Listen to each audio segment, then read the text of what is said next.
50-some degrees. It'll work. Oh, yeah. I mean, I didn't get in it. Well, you gotta have guts to do that. Don't be afraid of cats. Yeah. Get cold. They used to store potatoes down there. If you see the slots in the basement, that's where the bins were. That was a potato storage where. All right, I've got 5:30. Let's go ahead and call the meeting to order, and we'll start off with the Pledge of Allegiance. Pledge of Allegiance to the flag of the United States of America and to the republic for which it stands, one nation, under God, indivisible, with liberty and justice for all. Great, we will move on to item number 3, consideration and approval of the agenda. Are there any additions, corrections, or modifications? I'll make the motion that we approve the agenda. Motion by Kyle, do I second. hear a second? Second by Dan. Any further discussion? Hearing none, all those in favor, please signify by saying aye. Aye. Those opposed, motion carries. All right, next up, we will move on to public forum. This is an opportunity for citizens to present items to the council that are not on the agenda. Each presentation is limited to 3 minutes with a maximum of 15 minutes set aside. If your item needs follow-up from the city, staff will arrange for that. If you are here to speak for public forum, please make your way to the podium, state your name, address, and council with your concerns. I will ask again if anybody would like to step forward for public forum. I will ask for a third and final time if anybody would like to step forward for public forum. Hearing none, we'll move on to item number 5, the sheriff's updates.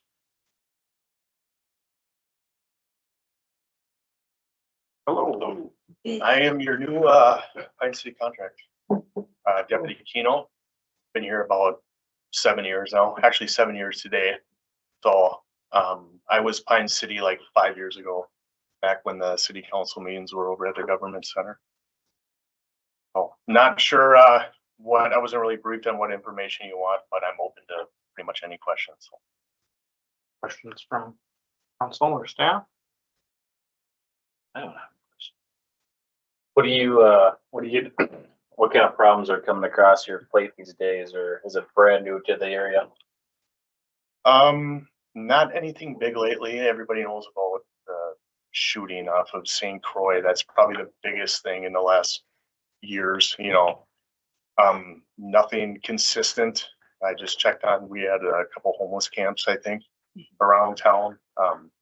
Nobody's been there when deputies are checking on it, but we can probably guess who it is. We just need to make contact. So One of the things I see, I live on 10th Street, is where spring's here now, and of course it hasn't been very warm, but the e-bikes, I mean, and the scooters. You know, when you're going 30 miles an hour down Main Street and they pass you up, jumping the driveway embankments, a little nervous, you know, that, you know, they're a little out of control, no helmets, obviously. And I don't know, what's your take on that? Or what is the sheriff's office position on that? As far as, you know, age and speed. I mean, some of these kids, a couple of them I stopped and talked to them. They were stopped and I talked to them. I said, how fast that thing go? Oh, I can get it up to 35. And I thought, you know, I didn't think they were supposed to go that fast. But I don't. no, we do. A lot of the deputies in the area were given the new updated statutes for those, and I think depending on their speed and power, they are considered to be like a moped versus just like an electronic bike or scooter where you see those hoverboards and stuff. So if a deputy's around and sees them, they're gonna talk to them. I think the ones that I see, or I did before they had all the updates, was these kids. It's always these 2 or 3 different kids that I see. But if they're seen out in public, they stopped and cited, it's probably going to go to notifying the parents. And then we're really trying to, if they are seen in town doing it the right way, we're trying to educate everyone on the current laws right now, because a lot of them just think they're just another electronic recreational thing they can drive around. They're not really knowledgeable on the actual registration some of them have to take, or where you can ride them. Okay. I was just wondering what what the status was in that. Hmm. I know the changes and I didn't realize that it was the same as moped.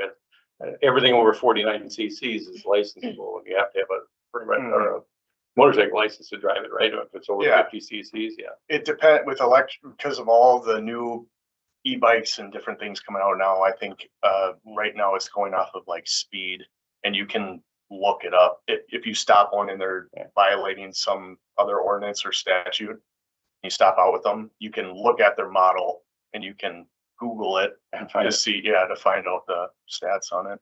I just don't want a tragedy, and I know that's, how are we gonna stop that? Probably not gonna be able to, but I just, I cringe every time I see him scooting across the street and not even looking, and that just, that's just an accident waiting to happen. Without helmets too. Yeah. Yeah, without helmets, I think we had this similar discussion last year, last spring, last summer, last around the same time of year.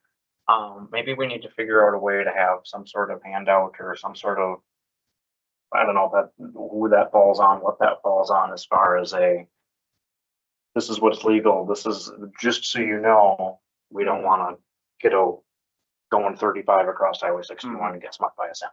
That's, I think, where everybody stands here. Yeah, I could try to have our office manager print out some flashy little notification cards, and we could just stop out with kids and hand them out. Mhm. I think that's good that you're making the contact. I think that does a lot more than just, tell them about the good behavior besides the bad behavior. It makes a lot of sense. Yeah, I like that. Thank you. Any other questions or comments for our deputies? I was wondering if you knew what happened at the beach last Sunday. Last Sunday, Yeah, was it some kind of juvenile? I think issue? so. Like there were several cars. Yeah, I'm just new to the area now, so Okay. I think he has more briefing on it, if you're okay with him. Oh, sure. Talking about it. That I responded to that. It was just Okay. not as much as it seemed. It was just a misunderstanding argument between a couple juveniles, and Okay. things kind of got construed differently and whatnot. I guess multiple cars. It was were there myself somebody and had the to clear? previous, it was myself, the previous Penn City car, Drew, was there, and then the local conservation officer just so happened to be in the area, so he happened to see if we were okay and checking on things. Okay, so no one was arrested. Nobody was arrested, nobody was in trouble. It was just a argument between some juveniles. That was about it. Okay, thank So, you. Thank you. Thank you. Anything else for our deputies? I would just ask, as it continues to get warmer and our streets get busier, please help us with speed and vulnerable roadway users. Oh, sure. I'm sure you guys see my lights on all the time. I'm a big proactive guy, so awesome. Hopefully you see a difference. Appreciate that. Yeah, absolutely. Well, we do have a couple things coming or that we are going to be dealing with is truck routes. We are going to try to, we want to go with that way with the education too at first, and not ticketing, and just once we get the signage up, directing the trucks, and then trying to get word out to the companies, that we don't want them in our residential areas unless they have a delivery, and we're going to start enforcing that. So One of the signs is up. is it one up? Yeah, I forwarded all this to the sheriff, to Jeff Nelson, because he needed the actual ordinance to be Oh, able okay. to enforce it. So I hope you guys got She updated. knows way more than I do, but I knew it was coming up, but I just wasn't sure. Oh, where- Jason, So we have all but 2 signs up, 2 signs needed post and locate are in for them, and they will be ready on Monday to put in. Thank you, Jason. So that, education will be an important thing, and maybe you sent the information on the ordinance. over to the sheriff. Yep. Okay, so that he can get it and understand what we're trying to achieve. And where are they being posted at? On the off ramps. The main entrances to all city limits. So there's one on Second, should be on 11 and 7, and then a few other places. Did we send a map to the county, noting those locations? No, that would be a good idea. I think we did. I did not. Did you? I've been in contact with the county on it. With the sheriff's office? No, I've not the only been sheriff's talking office, with Jeff. actually. Couldn't figure it out. I was just asking right off the back. Okay. Well, it's new to all of us, but we had a lot of complaints from residents about you know, the big trucks are using it as a shortcut and. Oh, sure. And it's dangerous in one sense, and it's also hard on our streets. And we're trying to, you know, we don't have the money to fix these things anyway, so we need to keep as much weight off them as we can, so. Okay. So, but we want to go about it with the education at first and try to get them to understand what we're trying to do. We're not trying to penalize them, we just don't want our streets. Thank you, Deputy. Thank you. Thank you. Thank you for being here. All right, next we will move on to planning, community development and engineering business, item number 6.1. 300 First Avenue Southeast minor subdivision and impervious space variance. This one actually has two different resolutions with it. The applicant is proposing to split the existing parcel into two lots, keeping the commercial building on parcel A and allowing future multifamily development on parcel B. The proposal aligns with the comprehensive plan and mixed use zoning.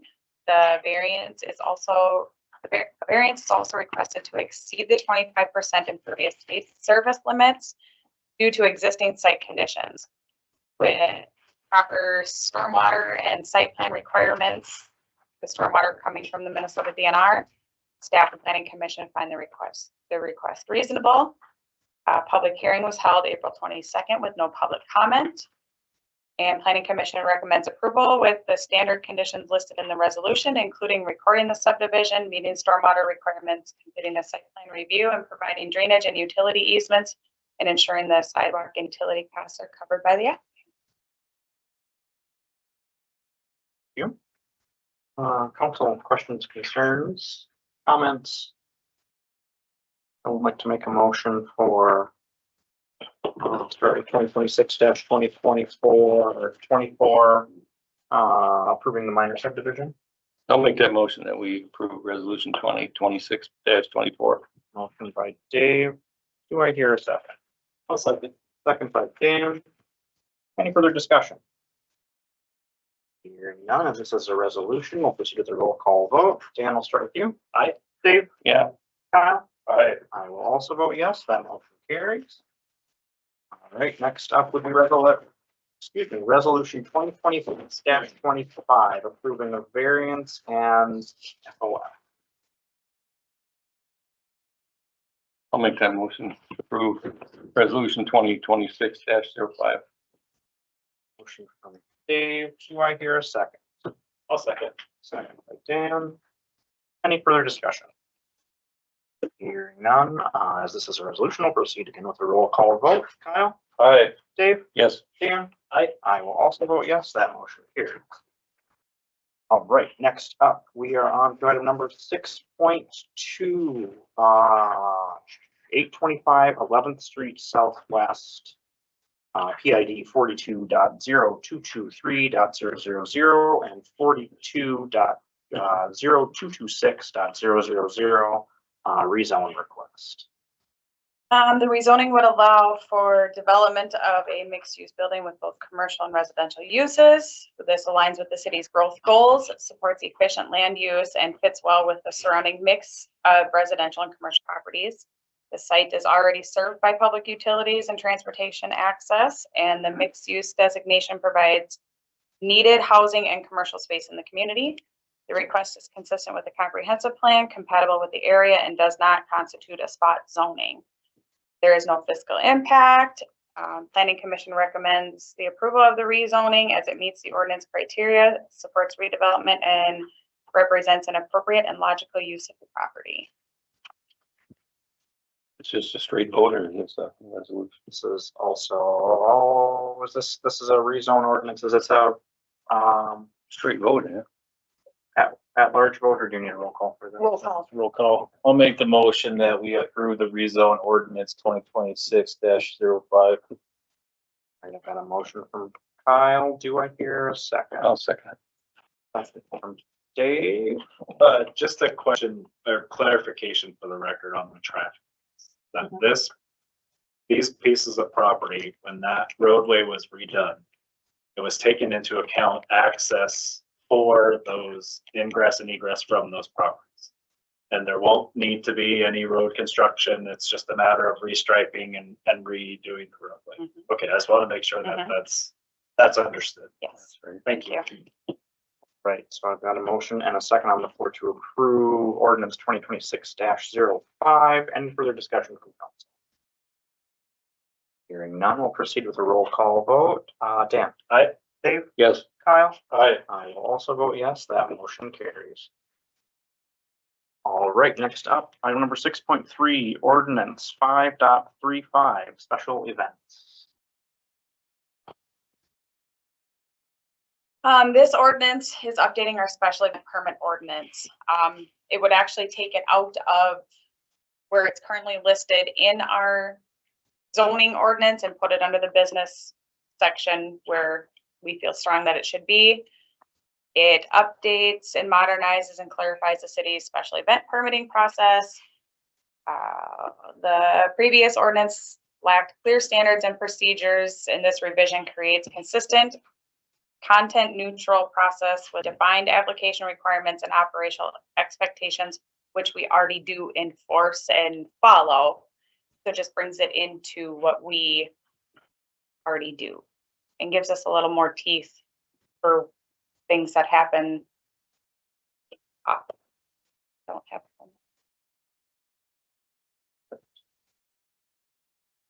Questions, comments, or concerns from council members? I think the ask from planning commission, as we discussed it, was that an exemption Yes, be applied, where it would say if the business holds a valid license from the city to operate in these ways, no special event permit is required, as long as it's within the alfresco parameters. correct. And I think the planning commission said that that would be a good idea to clarify that language, just so that They- businesses don't get double dinged. Well, the way that planning commission has said they wanted the alfresco permits listed as exempt from a special event. As long as what they were doing was under the parameters of the alfresco, and if it went outside of alfresco, then they would have to get a special event. Right. I agree with Dan, because I don't, we've got, restaurants and venues that want to have street dances and closed streets and stuff, and I don't think they should just be given carte blanche to just do that without coming back for a special event permit. So I want to make sure that that's clear. So I did provide one with planning commission's recommendation, and I did supply another ordinance without it. So it's kind of up to you guys if you want to leave it in there, because when Which one's which? Top one is the plan, one dining. Mhm.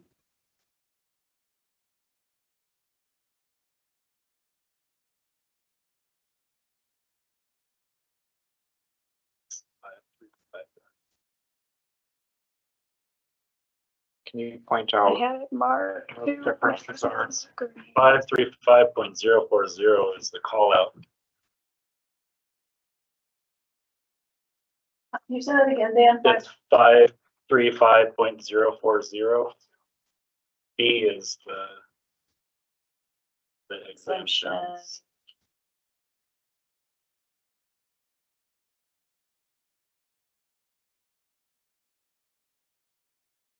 It says al fresco license holder. It's on page 64. So look for 040, there's a B for exemptions. Yep. Mhm. on page Right here. 4 of 7 of that packet? It's 64 on the agenda is what I have it as.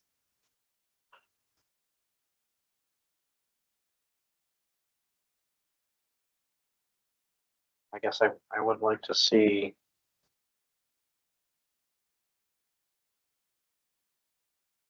something more in that al fresco. Just because you have an al fresco license doesn't mean you can Yeah. have a sidewalk saying Right. al fresco. Because I even went back and watched the planning commission meeting and was like, oh, it says is just listed alfresco license as exempt. So I was like, I don't know. Because I have it as Brian said, the commissioner said, no, valid license from the city to operate in these ways, no special event required as long as within al fresco parameters. And clarify that special events are typically one day things and not longer.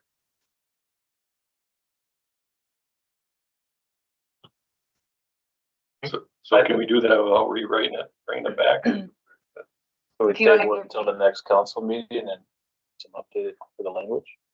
I wouldn't be opposed to that. Get opposed to that. Yeah, I wouldn't either.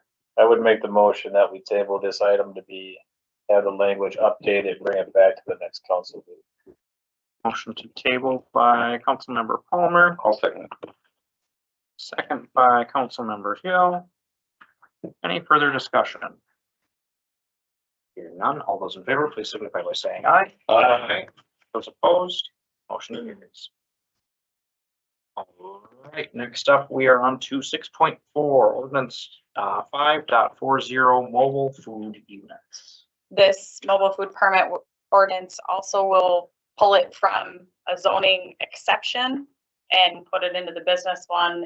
And it lays it out significantly more clear than what we had. And it is consistent with what we currently already follow. There was planning commission made the recommendation of adding a 21-day annual operating limit, as that's what our current ordinance has. I do know that when our fee schedule was changed, that 21-day was also removed from the fee schedule. So I did present you two, one with the 21-day and one without the 21-day. Does the one without the 21-day have I know we had touched on potentially having a one fee for like a 3-month time frame. Did that? I wasn't at the public hearing for this one, so I. The current fee schedule shows. Maybe that's not, maybe we talked about it when we talked about the fee schedule and not during, Yeah, I can't remember. notes.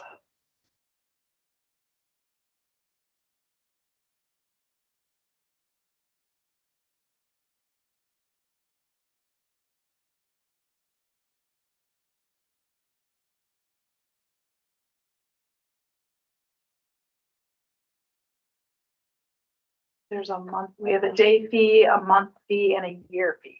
Yes. So the month would probably be the fee for a 20-day. And that is not called out in or that would be called out. I think in the one without the 21-day calls out just as stated in the city's fee schedule. Which was updated. And that is the one without planning commission recommendations. Correct. That sounds like another one that needs to be clarified and brought back. The conversation at planning, the 21-day limit for the year, is because at one point the conversation was restaurants were concerned that mobile food units could come in and pirate off of brick and mortar business without any sort of regulation. Right. So, mobile food units set up in other communities all summer long, and there's polling from restaurants in those communities that say it definitely has an effect on our brick and mortar business when they're set up. So it's kind of a fine line of protecting the business that's here, but encouraging new business opportunities at the same time. The thing that it was near unanimous vote. There was one vote against, and I think the conversation was kind of around. There hasn't been an instance yet where a mobile food unit has hit 21 days on the licensing. So I think that was part of the reason why we had dropped it off. So I'm not sure. I can respect both sides of the conversation. I think if we were a community where mobile food units were able to set up in the public right away, or if we had a public zone like some communities do, that 21-day cap might make more sense, but I'm hopeful that we have enough mobile food units that we're going, hey, you've been here for 21 days, you can't be here. Like there's two sides to it. Currently, right now, we have one business that seems to rely on mobile food units, but they don't ever, I think the most they get is like 10 days at max for one, and they're spread out so far from May through October that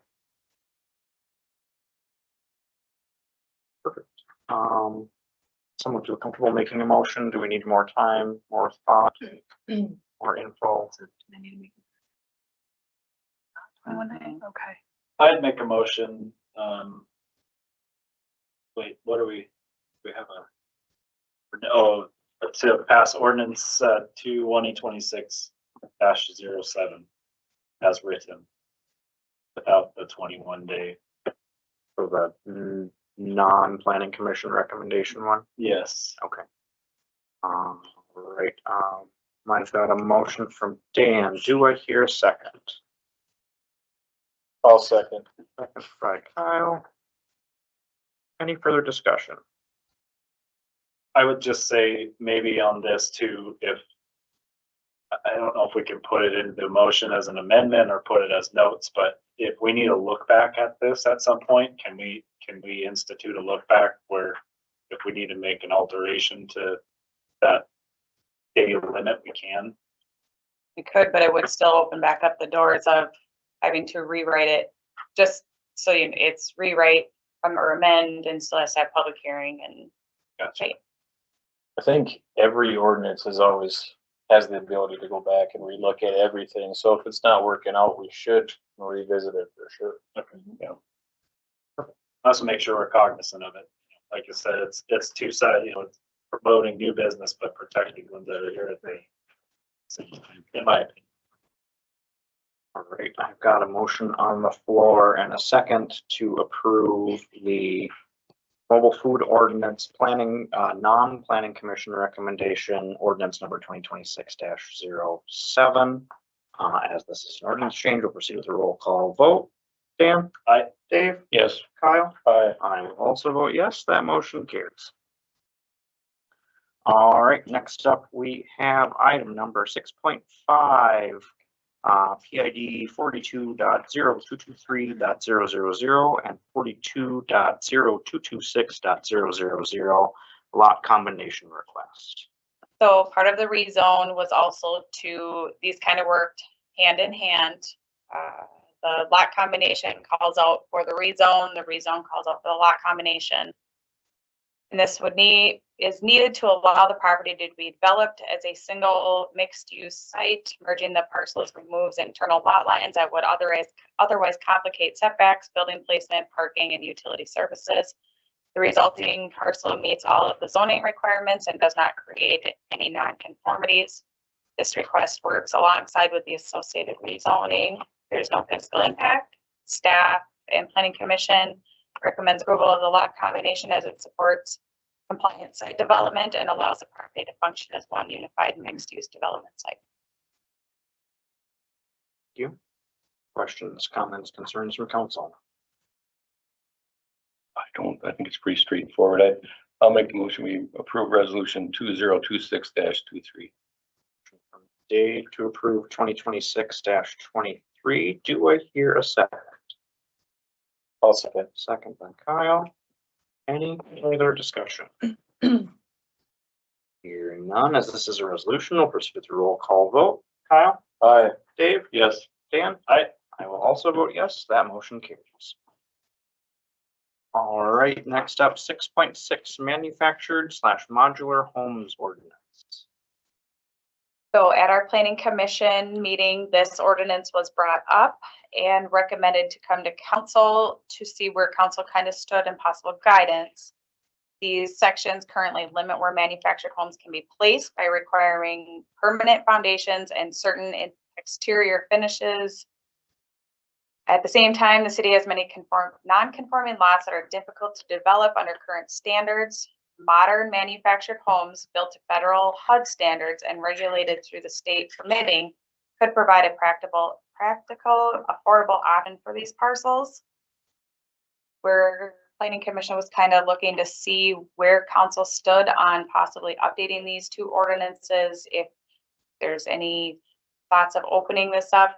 Currently, right now, all we would allow is a modular home on lots. Manufactured homes are not allowed except in the manufactured home park. So I'm going to throw a caveat out there, and this is just a hypothetical question.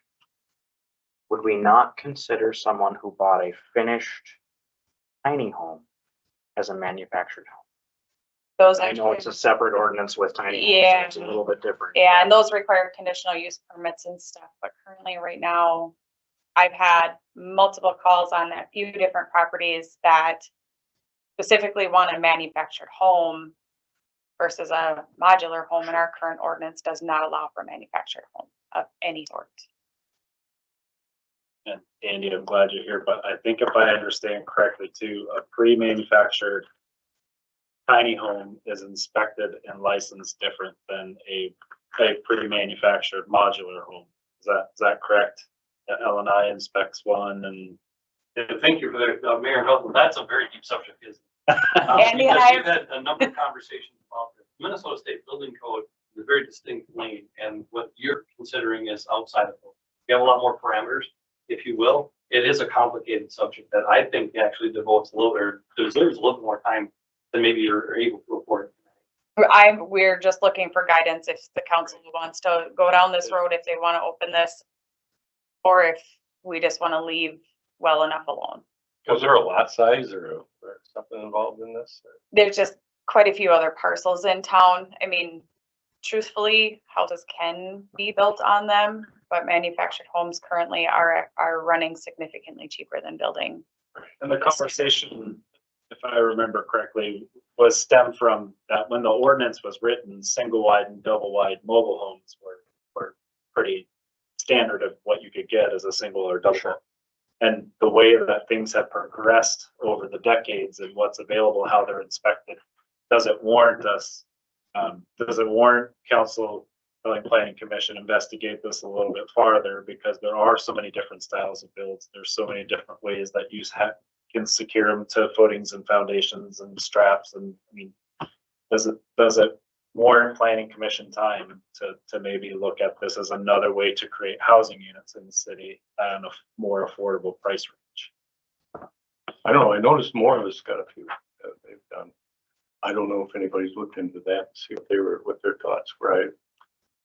I don't think it got much farther than just being brought forward because nobody wanted to I just really noticed self-act or self-deal without council's blessing. I guess I can, and I said I'm planning to, so I guess this is a little bit of a mixed bag, but I guess I would say my gut tells me if you're in a mobile home park, I would say they would be free to be, this is just how my brain's working, they'd be free to be permanent foundation if they're outside of a mobile home park and outside of if you're gonna put something on a residential lot in a neighborhood, I would say it should have a permanent foundation, where something that's.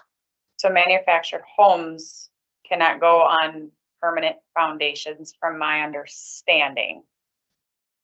There are even some caveats to that. Right.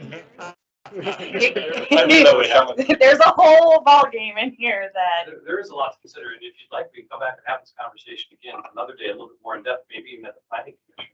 A lot of them have to do with whether or not they have a continuous foundation around the exterior. From a planning perspective, from a city's perspective, you might look at this to make sure that you can't necessarily really distinguish one type of construction from another. Instead of having the metal skirting around the perimeter, which is lends the mind more towards the manufacturer of a mobile home, instead of having a full foundation around the perimeter, therefore it looks like any other conventionally framed home. I guess that's all yes, Mr. Foster. We talked a little bit about this, but so manufactured home is HUD specified. So that manufactured home is built in Texas or Canada, or not Canada, but Michigan. It's the same HUD specification, not built to IRC. Modular would be built to IRC building code. And then that would be inspected in the factory through the IRC code, not through the HUD code. And then Andy's job, if you're setting a modular or a HUD house, would be similar. You'd inspect the sewer, hook up the plumbing, make sure that all your plumbing is code and pressure test work. But you have there's a lot more into a modular home than there is in energy code involved. I guess my opinion, I understand more housing, but I would kind of like to leave it alone, the current format that it is. I do think that they are an asset, but they can also change in neighborhood and how it's perceived, so. My opinion would be to leave it alone the way it is. Guidance from council members. I think it's, I agree. I think it's worth taking a look at. I think manufacturing processes are changing all the time and I think there's companies that are out there that are trying to build houses that people can afford right now. So, and I don't know that that means a lower quality home. I just think it means a home that's built in a different way than our traditional stick frame home. So I think we should be looking into it, but that is just fine. I tend to agree with you to try to find a place. I mean, affordable keeps changing, right? The definition keeps changing, but this could create another plateau between a stick-built house, single family home, or an apartment for people to be able to get into. I mean, I don't know if you go to the ones at the fair or whatever, but they had them at the fair last year. They're slick units, and there's a couple of outfits outside of town. I mean, they're nice places. I think it's worth looking into. I'm not necessarily saying that we switch anything right away, but there's so much out there that I think it would be time well spent. That's just my opinion. It might be such that we take an area and there's designated that it's allowed in that area. And then that people would expect it, but you go out to Kegama Lake, out there, they got a lot of them in one little area. Essentially, we have a manufactured home park already. Yeah. So that's, But, you know, making sure that we don't end up with fish houses trying to be, you know, Absolutely. just somewhere between, you know. right. That was my first thing that popped into my head is someone's gonna try to pull a fifth wheel trailer onto an empty lot in town and say, well, this is my manufactured home, and that check does not check any of the boxes. So Right. That way you can get it approved by the wife. So is this something you'd like to just see back on the agenda down the road, or just leave it back at planning commission? yes, I don't. Sorry, I'm taking up all the mic time tonight. I think I'd like to see it back at planning commission, and I would like to see some examples. I'm sure we can find some experts that can print out some pictures or kind of give us some ideas as to what we're discussing. Yeah, here. vet out, you know, lot size requirements, what the different builds are. Maybe examples like Mr. Hill's saying from other towns, other cities have it in place that use it as a fact-finding mission. And So is that gonna be a motion and a second for action? it sounded like It's pretty close. I can make that a motion, yes, to explore other options, get some more details, bring it to planning, and then flesh it out a little bit more.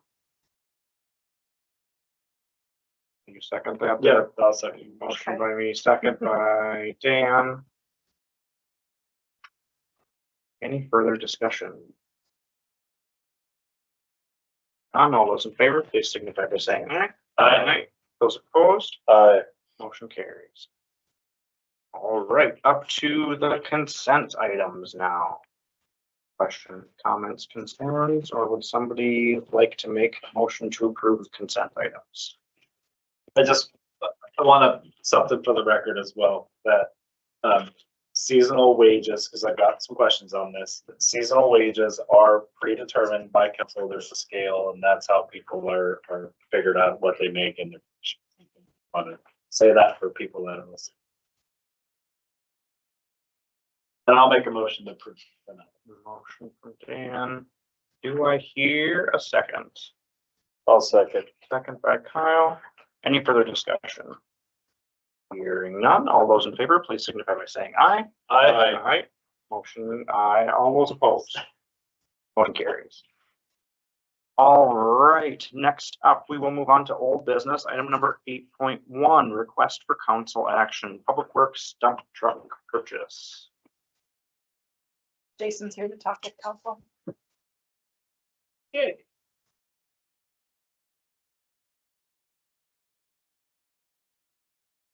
Hello. Hello, Jason. So we are considering hoping your consideration for a new truck. The truck currently has a rusted out box and is not DOT approved. It also has damage up onto the front plow as well as the underbody plow. This truck, we can't get approved for, we could weld some things on to make it in-town emergency usable at the max. We can't lift the box or put salt in it. It is just for weights, just for traction on the tires. This truck needs to be replaced with, we are hoping for, the current international dump truck is a 1992. We are hoping to update with the state bid of a Freightliner 114 SD Plus. So the changes from the previous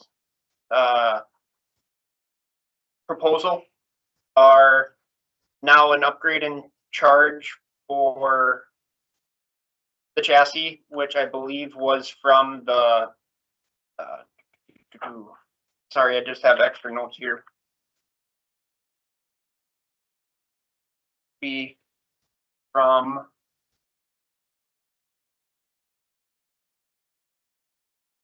I believe it's from the tariffs.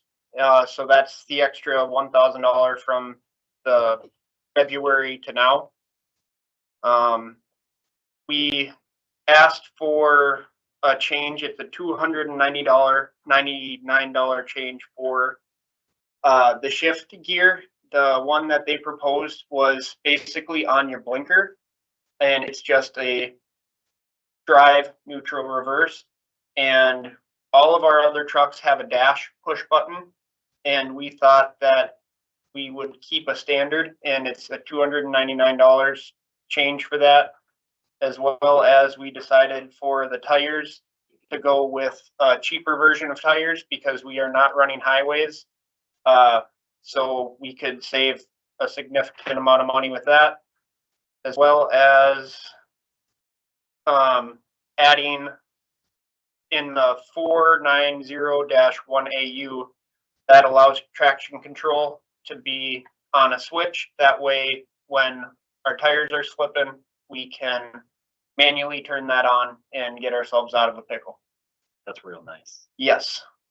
Whereas the state trucks typically aren't using those because they want it auto to kick in when they're running higher speeds. We're not running those higher speeds, so we have the option to be able to engage it when all of our stopping and going.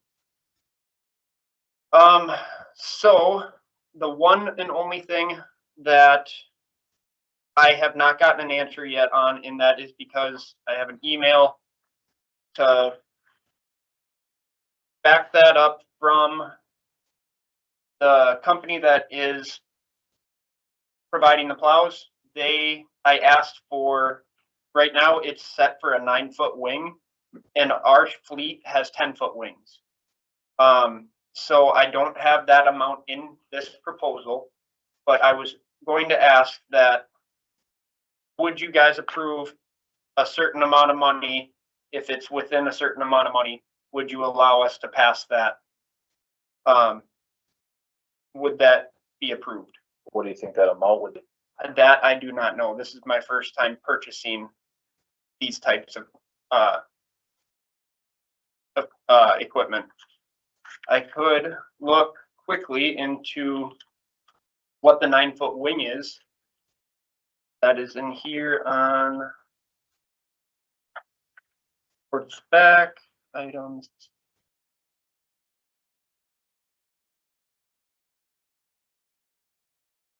Instruments controls. I think this one is all on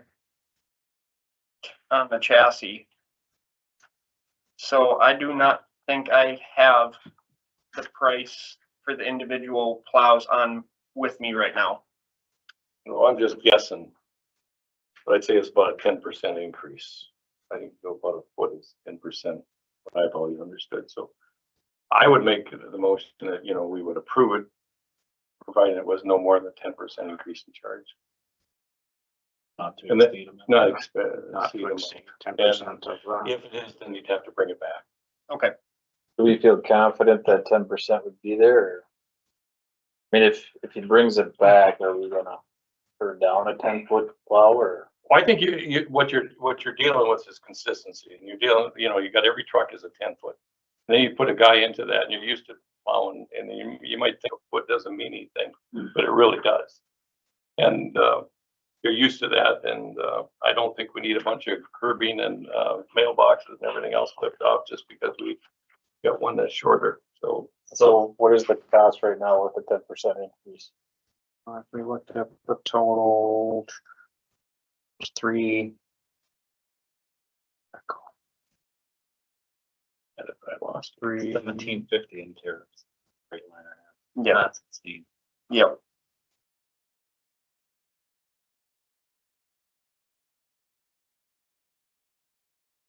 Three, 2, 340. So with the, you're just gonna 10% Well, we off. were just talking about the wing. I was only talking about the wing. I wasn't talking about the whole truck.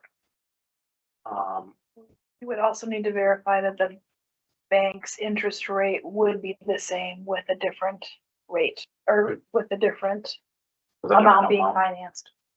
I would assume it wouldn't be more than $5,000 more expensive, but that's just a total shot in the dark and purchasing things, so. Well, my opinion is at this point in the game, it needs a 10-foot plow, and we need a new truck, and we're financing it, so. If the finance rate goes up, then it goes up. If it's 5%, 7%, 10%, I mean, we have to have it. And just my experience right now of equipment being built, like if we get an order in now, it'd be nice to have it by winter, hopefully. It wouldn't be until spring. Yeah. So if we Ready. would have gotten the truck in the fall, if we would have ordered that in November, we would have gotten the truck by this winter, but having ordered today, we won't be getting it until next spring. And knowing that, just like construction, nothing is getting less expensive. It only gets more expensive every day.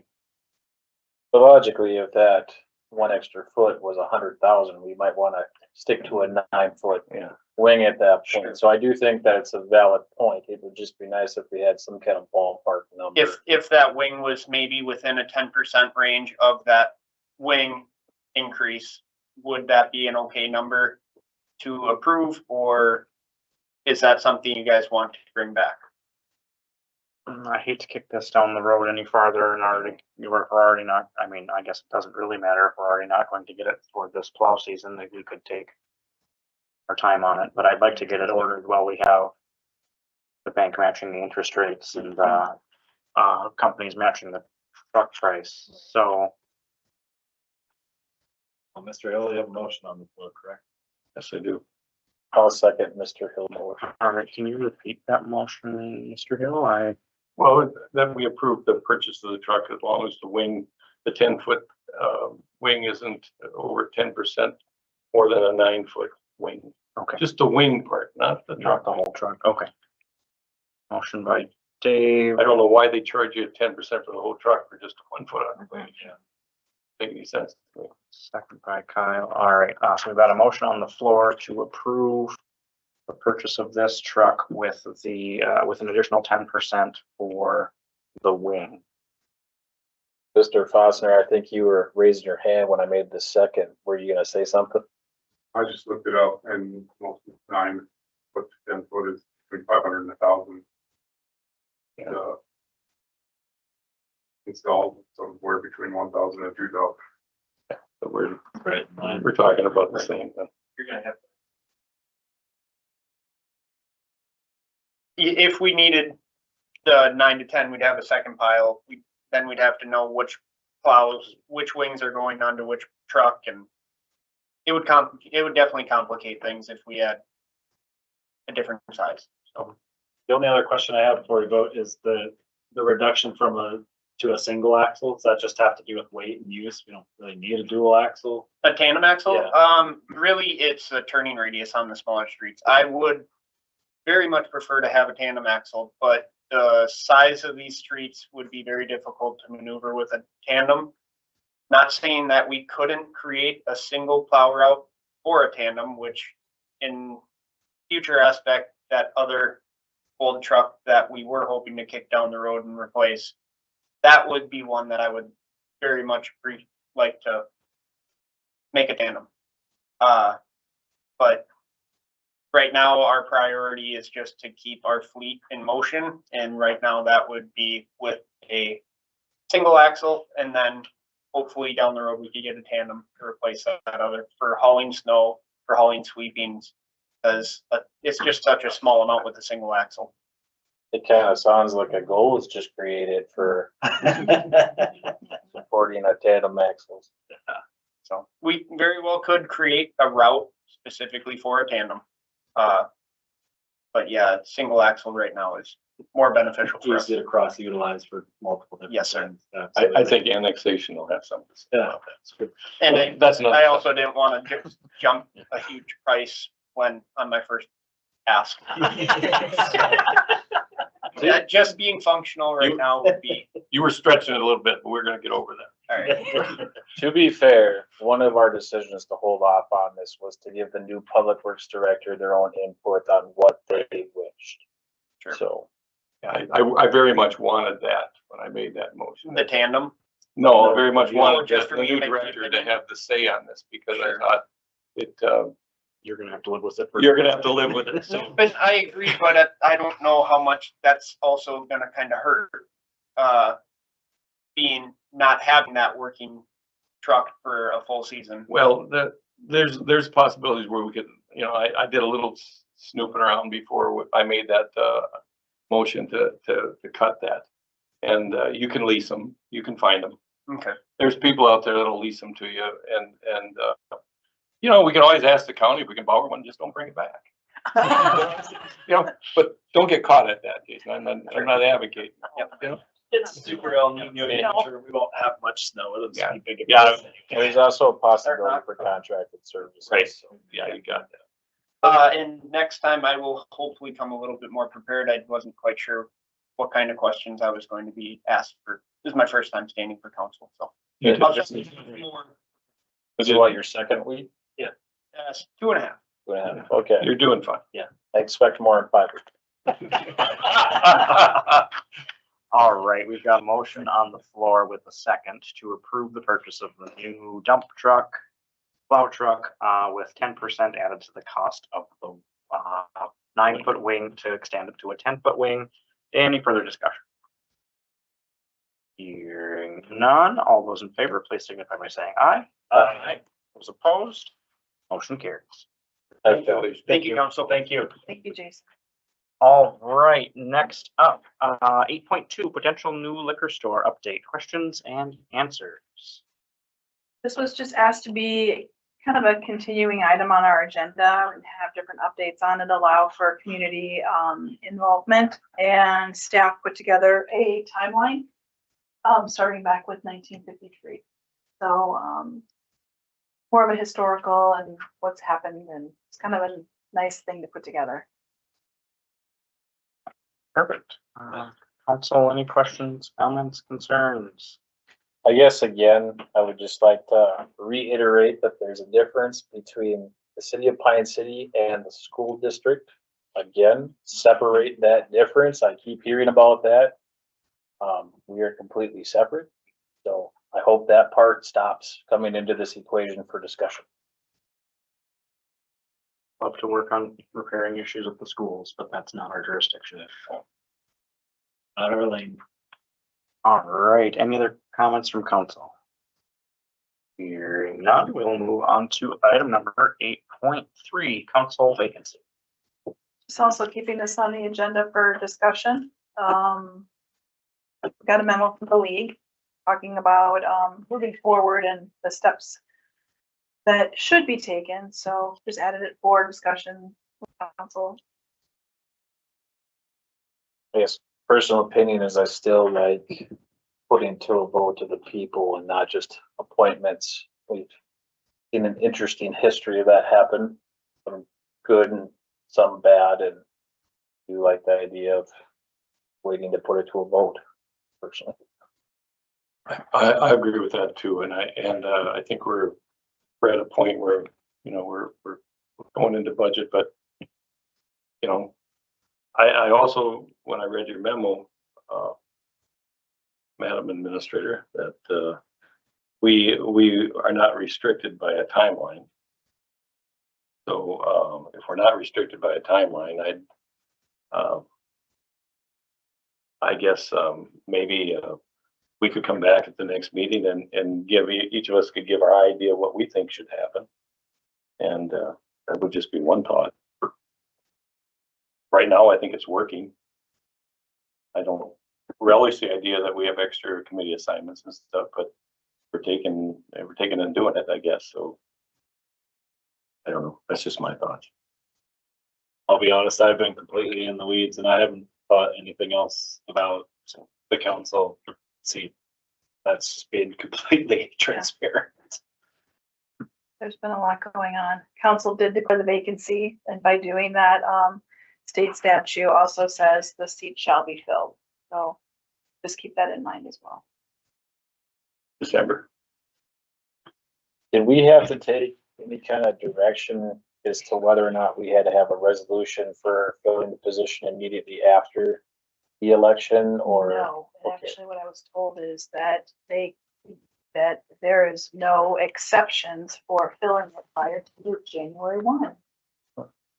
You can swear into office, you just can't, you're not a voting member until the first of. Yeah, So we could, yeah, technically, if We could technically appoint that. we could person. appoint that person in November after Right. the elections for the interim until. correct. Right. Okay, well, thank you. All right, moving on to new business, item number 9.1, resolution 2026-26, accepting a donation for city flower basket. The city received an anonymous donation and I'm looking for council to accept this. They specifically asked for it to go towards the city flowers and so before you is resolution 2026-26, accepting this donation.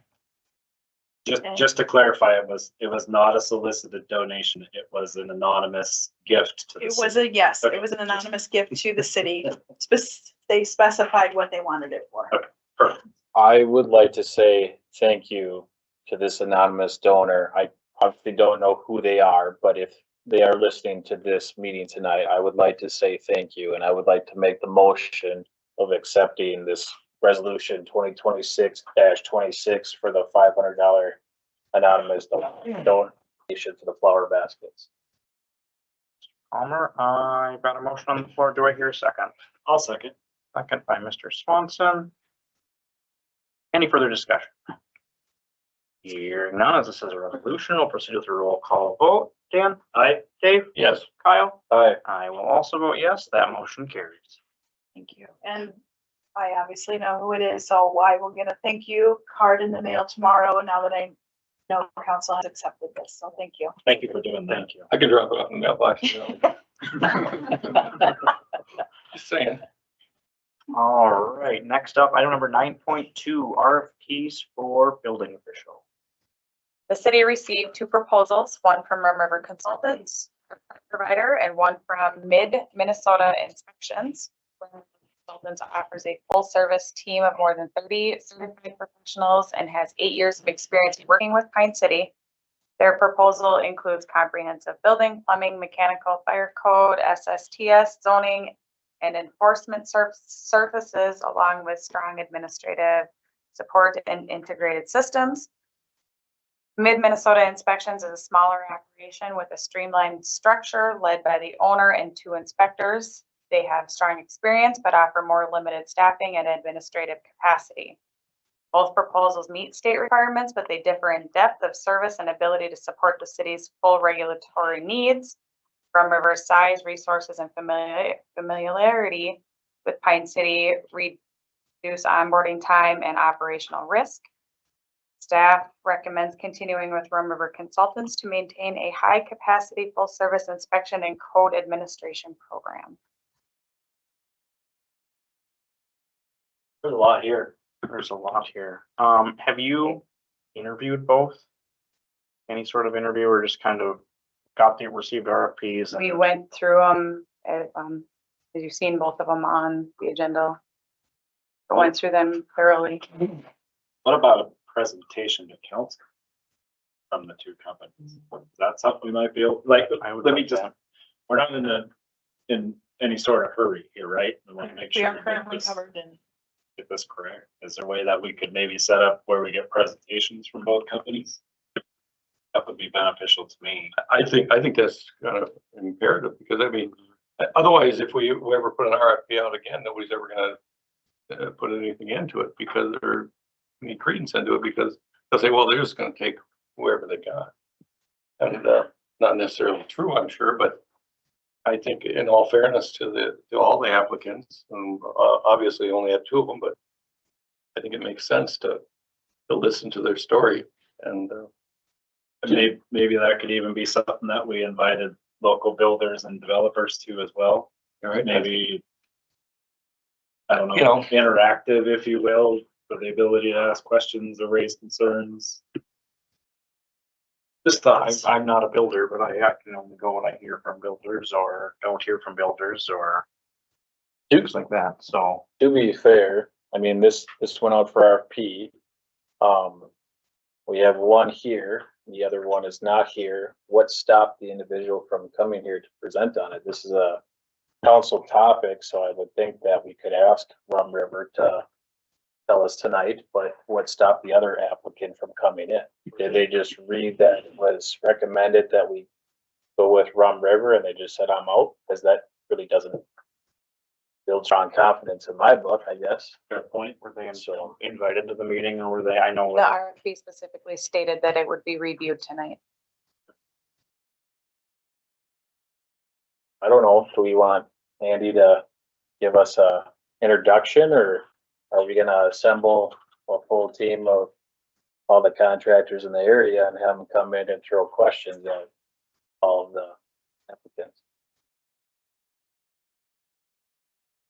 well, I think we all are aware of the bumps in the road that we've had. And,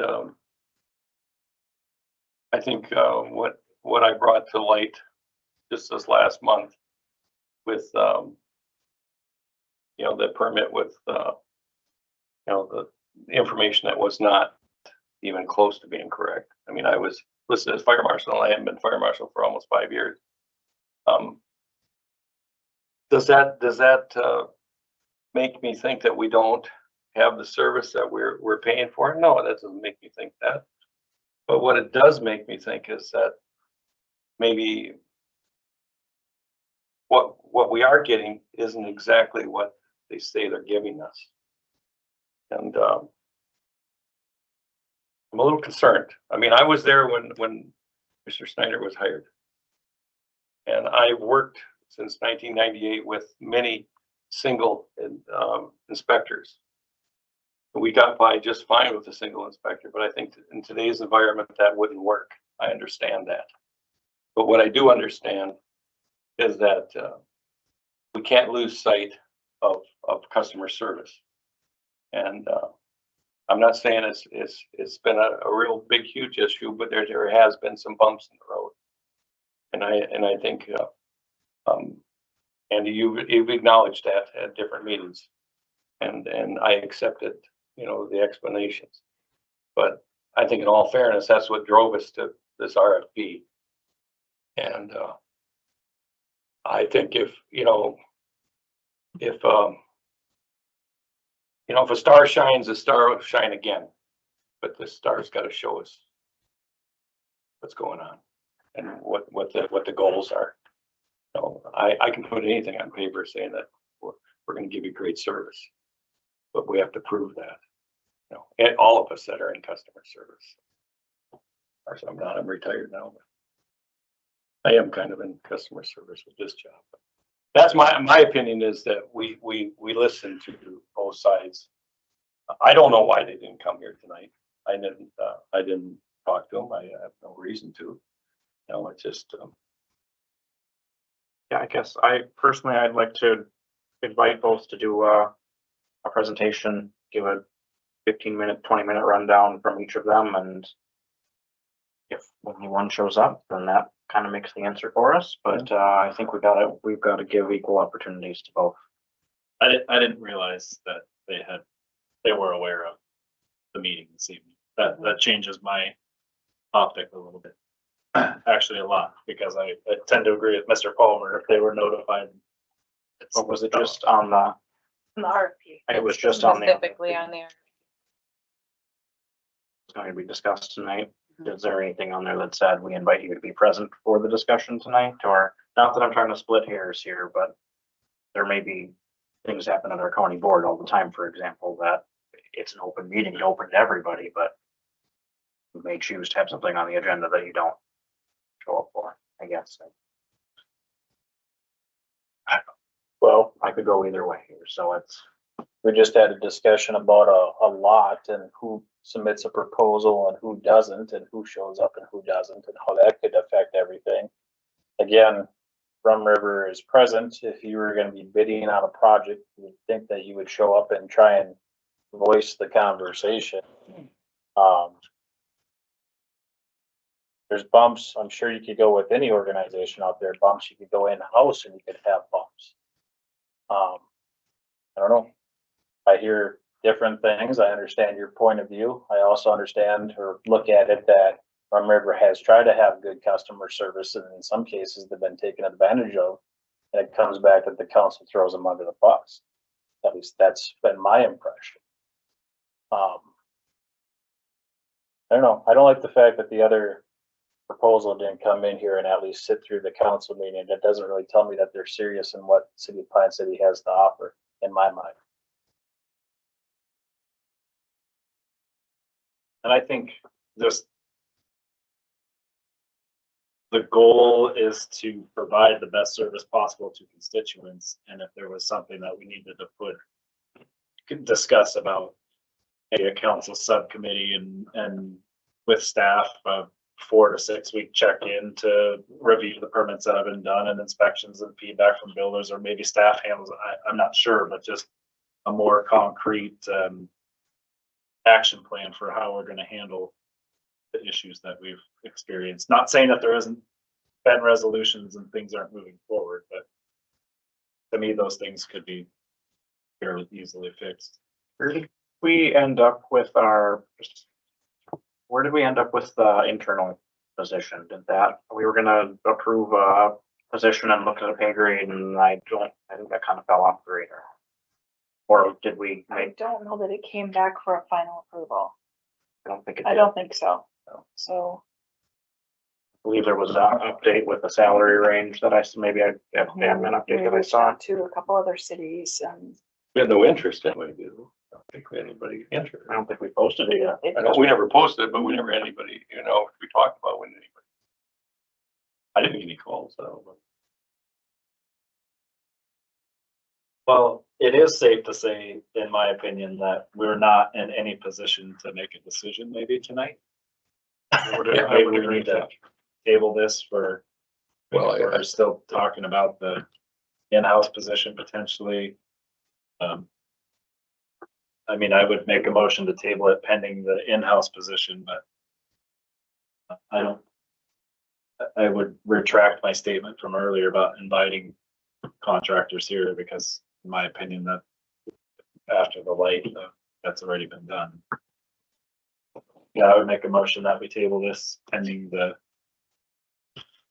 Review of that. single position, the in-house position, building inspector. All right, I've got a motion to table from Dan. Do I hear a second? I'll second. Second by Dave. Any further discussion? I got two things. I think Mr. Fosner is one of those things. Raise that hand.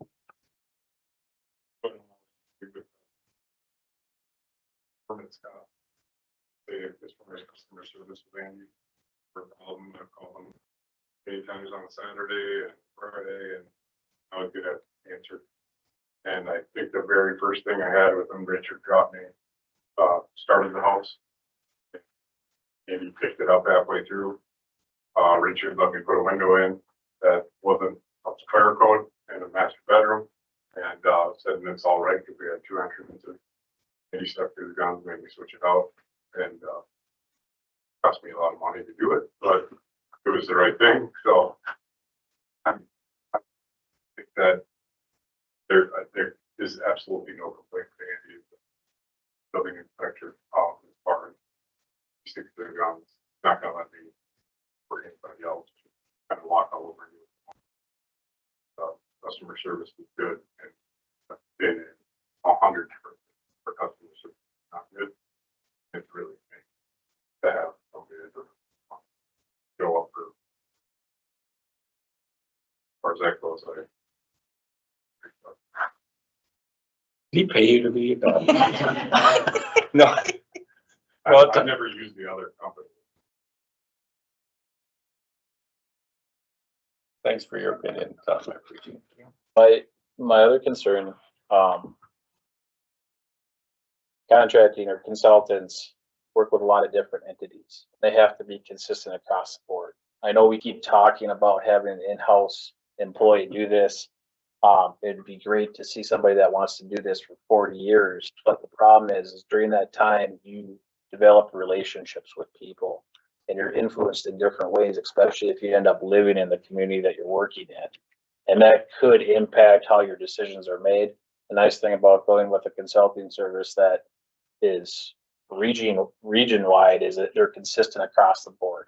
And it's harder, in my mind, to develop those relationships that you would get in a small town and somebody trying to put down roots that doesn't want to rock the boat kind of thing. So I'm still opposed to having an in-house inspector because I feel like this is one position that could develop roots where they're trying to be not impartial to certain individuals. So I still like a consulting service for this sort of activity. And we did have that. We did have that where we had an in-house that was partial to, and that did cause a problem, you know, between the fire end and the building end. And we had to rein him in, and it worked. We were able to, but everybody compromised and we got through it. But it does happen because people build relationships and it goes beyond, you know, what they're doing. It was personal, and sometimes it's hard to disseminate between the two. So with the idea of tabling this, is there a time frame on when this is going to be brought back, or are we gonna?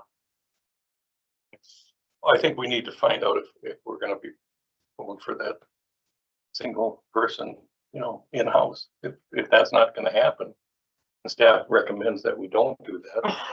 But you haven't recommended that, right? I don't remember seeing anything that said that. I haven't recommended that. This was with the two Yeah. RFPs we recommended out of the Right. two. Well, the budget is right around the corner, so if we were gonna go with an in-house employee and have that in the budget, like we would start having to have that We would have conversation that. very quickly. Well, we're in a 2-year contract with Rum River, right? Isn't it a 2-year contract? I believe the contract is, self-perpetuating or it renews Yeah. automatically without any. Without any. Self-renewing is the word. Right, yeah. But I thought we were. I don't believe there's a set timeframe. Yeah. Ms. Levinsky is not here this evening, but I don't believe it had a sunset provision. on Maybe it was a We do want 90-day to- written notice. It was a 90-day written notice. I knew that. We do look forward to some resolution to the subject, as does council and administration. We have worked very hard at mending the fences and absorbing the that have occurred. And that happens with any relationship, whether it be in-house or a contract building. Matter of how you respond to those issues. I feel is important. Which we made ourselves available for monthly meetings. We've listened to every contractor and every concern that comes our way. And I believe we've handled it with the utmost respect and professionalism.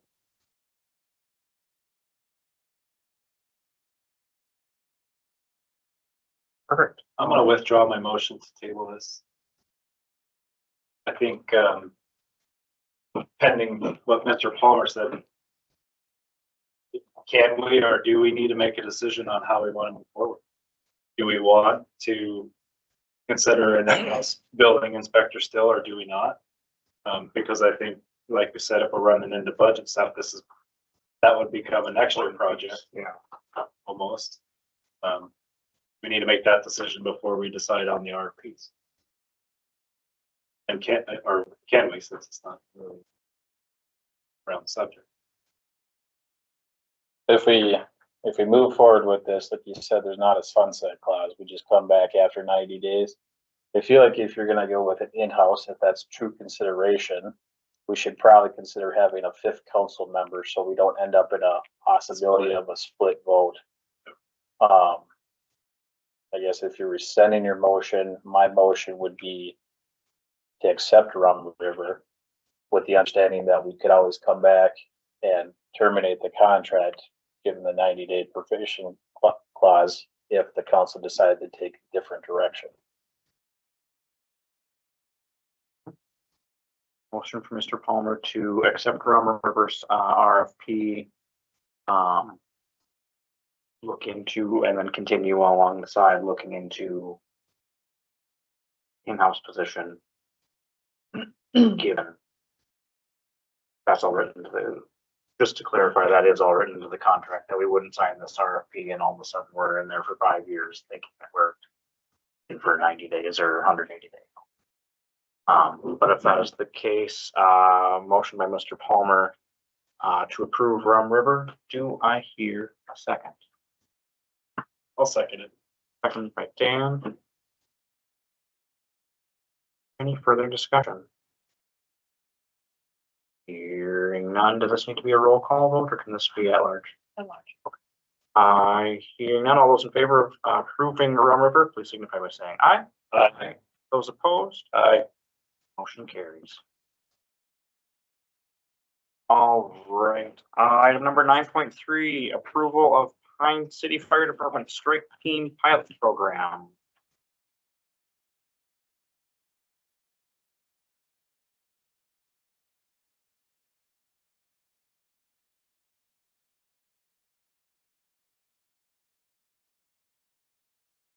Evening, Mayor and Council. The State Fire Marshal's Office had sent out paperwork to ask for fire departments to apply for this pilot study, their engine strike team. And this would basically be to summarize it, for those who've been around, when we've sent trucks and crews to Becker when the power plant was on fire and the junkyard and or the tire recycling fire and everything. What it's done is they're trying to make an all hazard strike team in the state of Minnesota, where 14 fire departments that did apply were chosen to be part of this, where they're going to have predetermined departments. One of the biggest caveats with this is they're going to have a high level of training because it's going to be all hazard. It's not going to be just we're going to call and see who can go and respond for a big wildfire or a big building fire. It's going to be somebody calls EMAC and requests assistance. They have 14 people on the line to call. So with that, there's a list of training that I could get into, but basically at the end of it, it's going to be training to get certification, not necessarily additional training, but training to get certification for wildland fire, ICS, which is incident command systems, and everything is going to be done at the federal level. And the reason that they're mirroring the federal level of the training is simply because if an EMAC request is called for people to go out to Idaho, like we have done in the past as well, they have the 14 departments on the line to request. I'm just looking for permission to move forward with this. As we were selected, it was an application process. I had applied a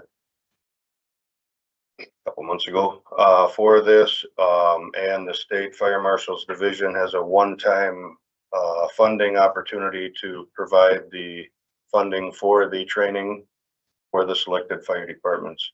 The other caveat with that would be, as say we were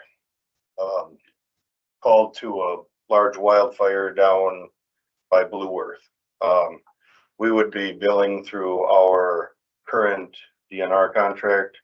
But if we were called to Blue Earth for emergency flooding, things like that, we will have to do an alteration to our fee schedule to put verbiage in there so that we can actually, at the end of it, bill for our services.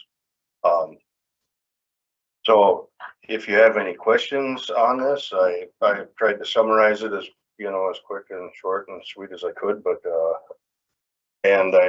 if we are going to move forward, I actually have the first Teams call on it Monday morning. How many guys are interested in this? I took a poll again last night after we got this notification, and 2/3 of the department was fully raising their hand, saying that they're willing to take care of this. They talk to their wives first. I know what my wife would have said. So, no, I'm just curious. I mean, it's a commitment. I mean, the guys that went out west, I remember that back in the, Well, 80s and whatever. It was a commitment. I mean, they slept in tents on the cold ground and they paid the price. One question I would have, if 2/3 of the department were interested and got activated to go to these events, what would happen during the duration that we had the events where we no longer had? Well, it's not gonna be that we're gonna dump the department out, is because these strike teams are gonna be, they're type 6, I'm going off their verbiage, but type 1 or type 6 for engine crews. So what they're requiring is that it be 4 people for a type 1, which is one of our big structure engines, or 2 people in a type 6, which would be our grass rig, in our words. Then that would be the total number that would go. Talking about some J5s or Huh? you talking about the J5s or? No, our legal type 1 is our dually, Oh, okay. our F450. It's gotta have 300 gallons of water and be able to pump 250 gallon a minute. Carry 2 crew members. I am curious, you said this was an application process. Correct. So what allows a fire department to be selected? If there's 14, there's a lot of fire departments. One of 14 speaks a lot.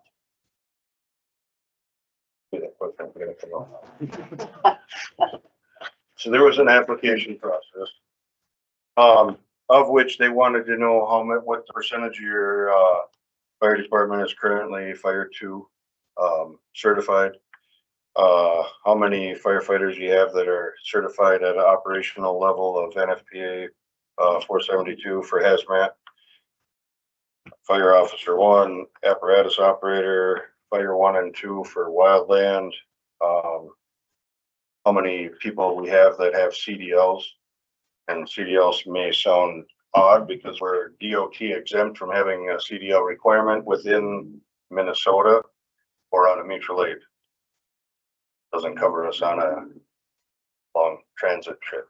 How many of our people were EMR, EMT, and if under normal circumstances, we're able to get permission to respond out of our normal mutual aid area, if an area is requesting help, which we have. And there's always a choice if you're called up, if you got a crew or not. So But what you're saying is it's built on years of training and equipping people to do their job at a very high level. That's why this Pine City Fire Department was chosen. The only reason for me, there's been a lot of meetings lately, and there's been a lot of subjective feedback and a lot of studies that have called into question perhaps the training and the leadership of the fire department. And for me, this screams off the page that you must be doing all right if we're being chosen. So that's the nail I'm trying to drive. So. Perfect. Are you looking for a motion to? I would like a motion and support to move forward and fully get signed up for this program and see where it goes. Your fiscal implication. Fiscal implications for training won't be any. Now, if we are on a deployment, we would, if we're in an area that you can actually stay in a hotel, there would be that we would have to probably pay for our own crews, hotel, and food while they're out there. Although we've been on many of these incidents and they always have it scheduled to bring the food out and give you your bag and here's your breakfast sandwich, your bag for lunch, and we'll see you for a bag for dinner kind of thing. But we would have to front that. However, we would have to build that in with some kind of reimbursement on the fee schedule as this develops further to where we'd have if it's a per diem or a per firefighter additional fee to, build that in and make sure we're covering that.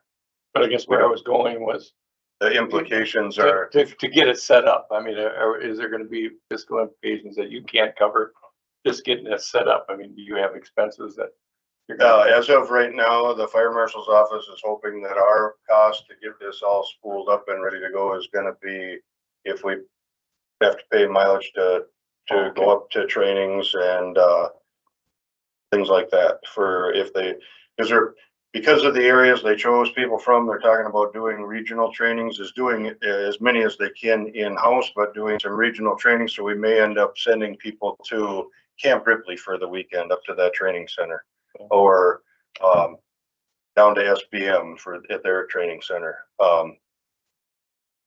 Duluth has a good training center too. They aren't on the list. Okay, well, whatever.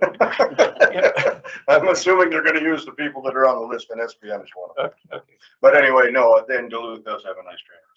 But, and they're gonna use regional training centers, and then some of the plan is actually to coordinate some of these longer trainings, if you will, to having representatives from each of the chosen departments go and have selected people become the instructor, the trainer. So they're doing a train the trainer for those kind of things. Okay. So they can come back to the house department. Perfect. All right, any questions for Chief Miller, or would someone like to make a motion? So I'm uncertain if this represents a conflict of interest for myself, as I'm a paid on call firefighter. So I think I'm gonna abstain from this motion and vote just in there on the side of caution. I'll make a motion. And I will second your motion.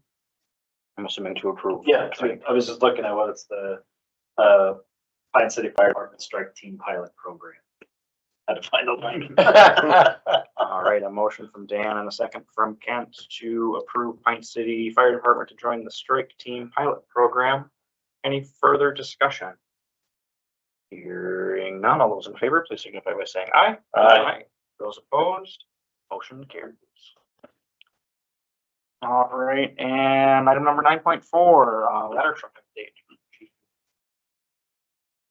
I just thought of, and I know that we had some photos that were attached for this. I thought it was important to just kind of say what we had to do is 3 of us went down to Ocala, Florida, to where the truck is being built. We did a tour of the facility, and some of those pictures are out of there, but then we sat down with the 500 and some odd page document going through all the specs, and sat there with a design engineer, project engineer, and the head engineers in the other room, so they only had to come in about 6 times. So it's kind of unique how they do everything down there for this ladder.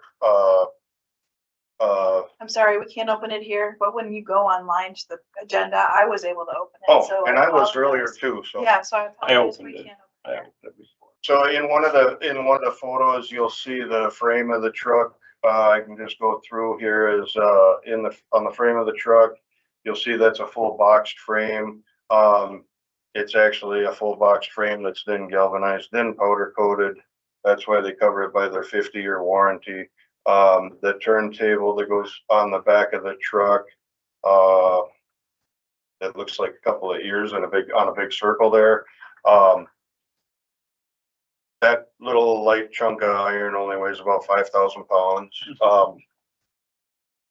The strength of the box frame, they went through everything. The strength of the box frame is a minimum of 100 PSI anywhere on the frame.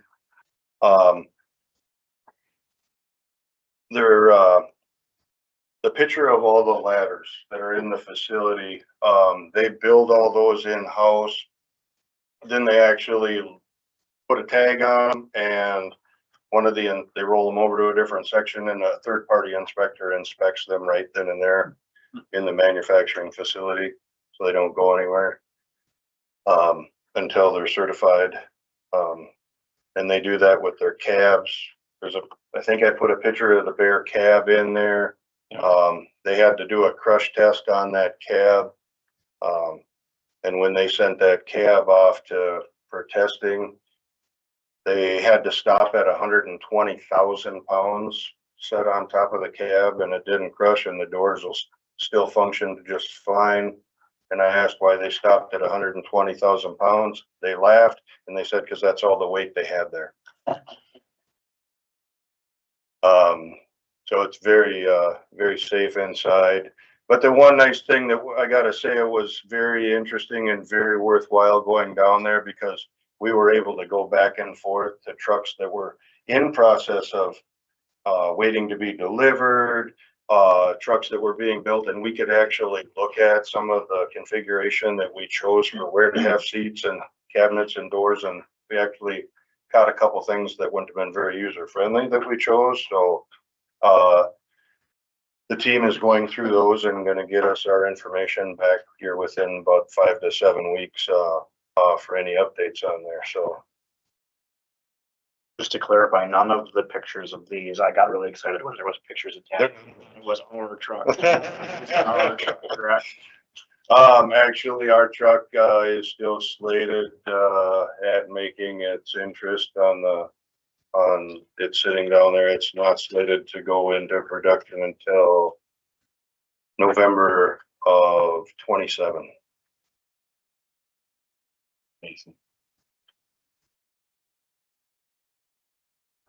Any other questions for Chief Miller? Thank you, sir. Thank you. All right, next up, item number 9.5, request for council action, property abatement at 335 3rd Avenue Northeast. Good evening, Mayor and Council. Tonight, I'm going to be asking for a property abatement at 335 3rd Avenue Northeast. A little bit of background on this. Back on March 17th, the city received a complaint regarding the condition of the property involving outdoor storage of wooden pallets and junk vehicles. A site inspection was done on March 19th to confirm the violations. When I was there that day, I was not able to take pictures. The homeowner refused me to take pictures, which he has that right. I know I could take them from the road right away, but safety became an issue at that point, and I got out of there when I could. The property owner was issued a notice citing 6 different violations. There were 4 city violations he was cited on, and then 2 Minnesota State Fire Code violations. He was given 30 days to comply with that order. Typically, we only do 2 weeks, but due to the vast quantity, I gave him 30 days, figuring that was a more reasonable time for him to bring that property into compliance. On April 20th, that was the first compliance deadline. I made a follow-up inspection. And I should note that every follow-up inspection that I did make to this property, I was accompanied by a deputy from the sheriff's department because of those safety issues that were present. It was determined that the property remained in violation. There was limited progress that had been made. He had removed a few maybe square feet, maybe 20 feet of his front yard that pallets had been removed. One of the fire code violations had been removed, and that was wooden storage up underneath the eaves of the house. He had actually got that pulled away. But when I'm talking about storage of pallets in the property, I'd say a good 85% of his entire property has storage on it. He was trying to run, in his words, he was trying to run a home occupation off his property, which we don't allow home occupations to run on the property. So he was given his second notice according to our ordinance and our enforcement policy. We give a second timeline. Give him an additional 14 days to comply. And that deadline was May 4th, Monday. And he still has not brought it up to compliance. Over the past 6 weeks, the city has received numerous complaints from neighboring residents expressing ongoing concern and frustration. On April 1st, I got a report alleging additional material being brought back onto the property. So I went back out there with the deputy. I did find out that material wasn't being brought on the property. He was just shifting stuff around from the backyard to the front yard. So it kind of looked like the piles were getting added to, but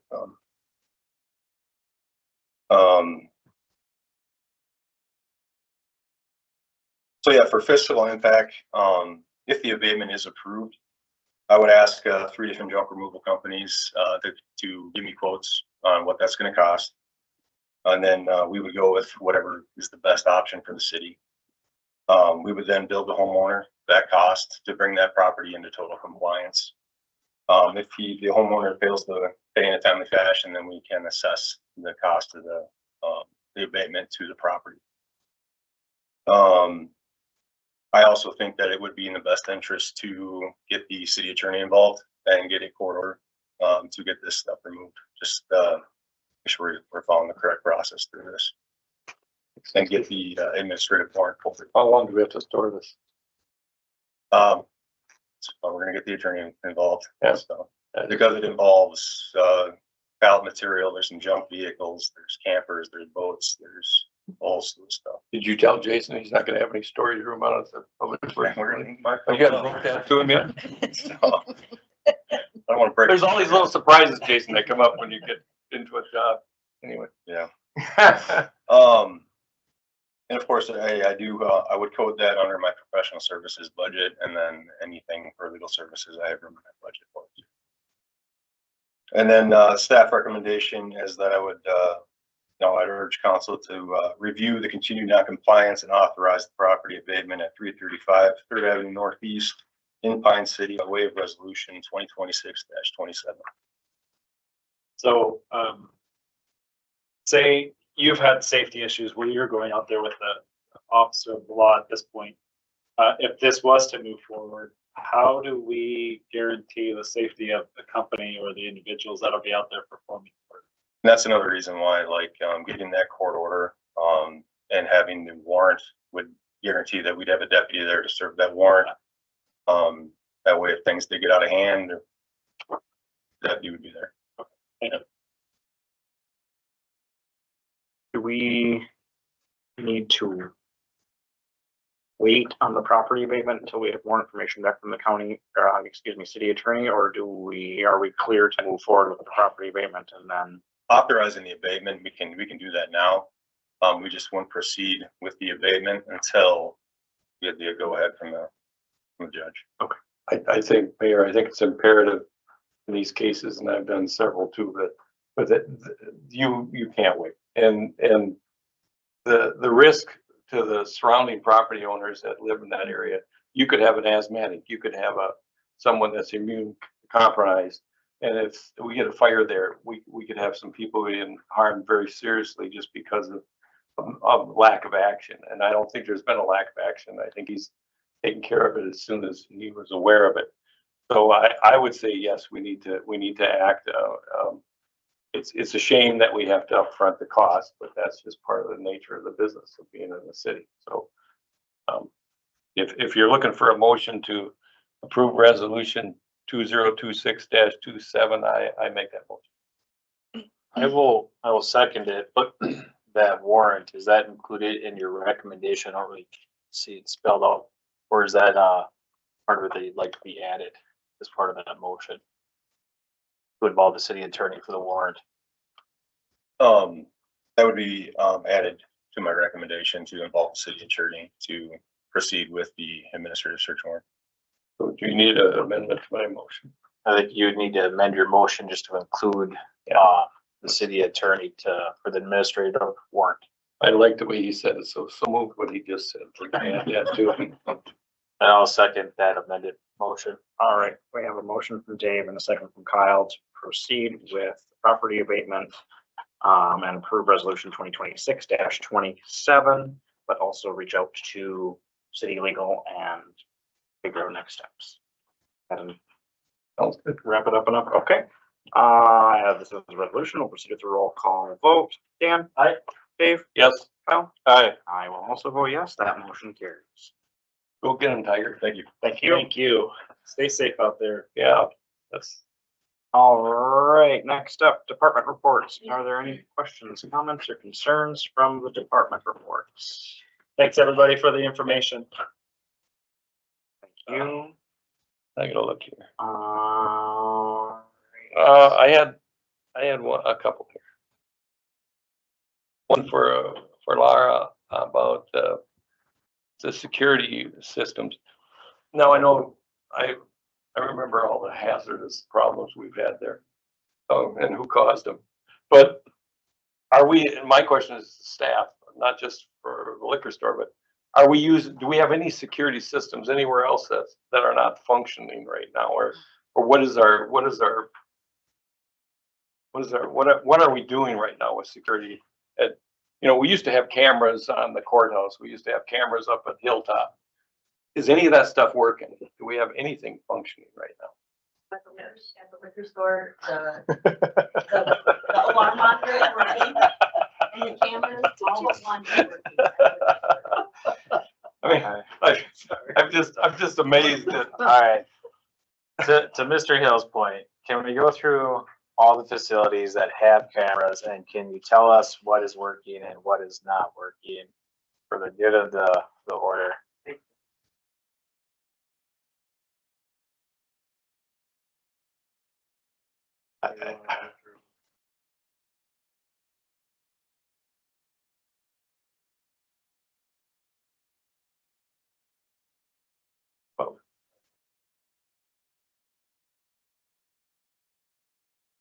We can't get into this stuff. It's a very fringe market. It's a very fringe market where it sits. It is IT. We didn't touch it when I was doing IT because it's not my ballpark. It's not my realm. Now I manage a different system at the courthouse, so it's. Yeah, we were gonna throw you under the bus. I don't want you to Throw away. Security cameras are their own beast, and I guess I would. Some IT companies are chomping at the bit to take it on, whereas some are gonna say, you need to talk to a security company. Yeah, we're currently working with our current IT. I think at the next meeting, I'd feel comfortable bringing forward, thoughts on how we should move forward. Well, I think, there's gotta be some fiscal implications as far as, we spent the money. We know that was thrown into the garbage pit because that's exactly what happened to it. I'm very angry about that yet. I still haven't gotten over that. Could have been a reason I had a heart attack, but I'm not positive. But the bottom line is we wasted a lot of good money that we could have had this working 100%. And I don't want to waste it the second time. So I guess the plan would be really in order and how we proceed. And I like what Brock was saying. I think we're setting ourselves up for problems. We don't even know what's going on sometimes in different places because we have no way of knowing that. Yeah. One thing to your point, Mr. Hill, is I believe if we were to switch to a different vendor, so switch to a vendor that would manage these DVRs or the recorders for us. I believe, don't hold me to this, but I believe they could retain the current cameras and just replace the box that they talk to. Okay. So it may not be as much of a financial impact as it would have been to rip and replace it. We should be able to get a price on that though, I would think. Oh, absolutely. Okay, well, that's what are you looking for direction or a motion on that? Yes. So it's two different things at the liquor store, right? Hennepin is the one who monitors our door alarms and our interior alarm. And so we're on with them if anything goes off. And now that we've updated it, every time the door keypad is locked or unlocked, I get notification on my phone. So I know exactly when they're leaving at night, who's coming in the morning and unlocking the door. The cameras, the IT, our current IT was able to get all of my cameras functioning online so we could see them, but one. Every time they tried to reset that one, it kept going back to the security settings that were set by the previous vendor. They contacted me today and asked, what do we want to do with that one camera? Nobody's watching our cameras, but we have access to all of them now. Like we just looked at it yesterday because we had somebody steal from us last week. So we had to find all but one camera and we need to get that taken care of. But they were able to go in and change the settings so that we had access. Okay. Well, that answers my question.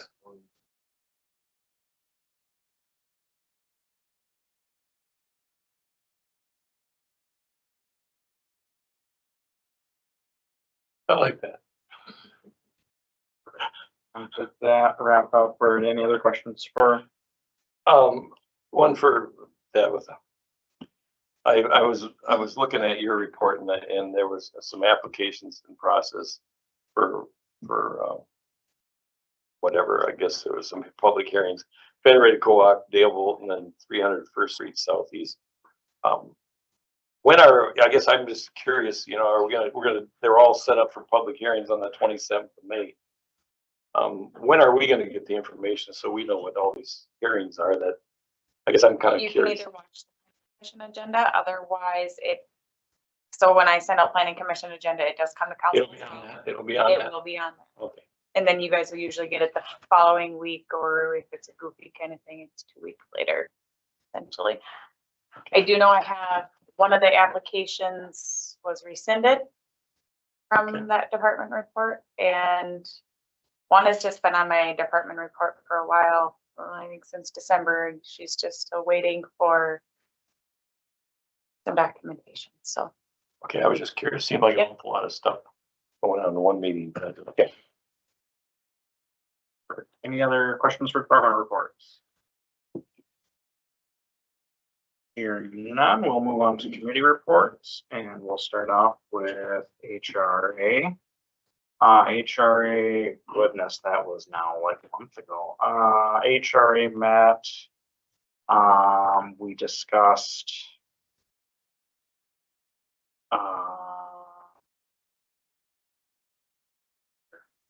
refresh my memory. We discussed the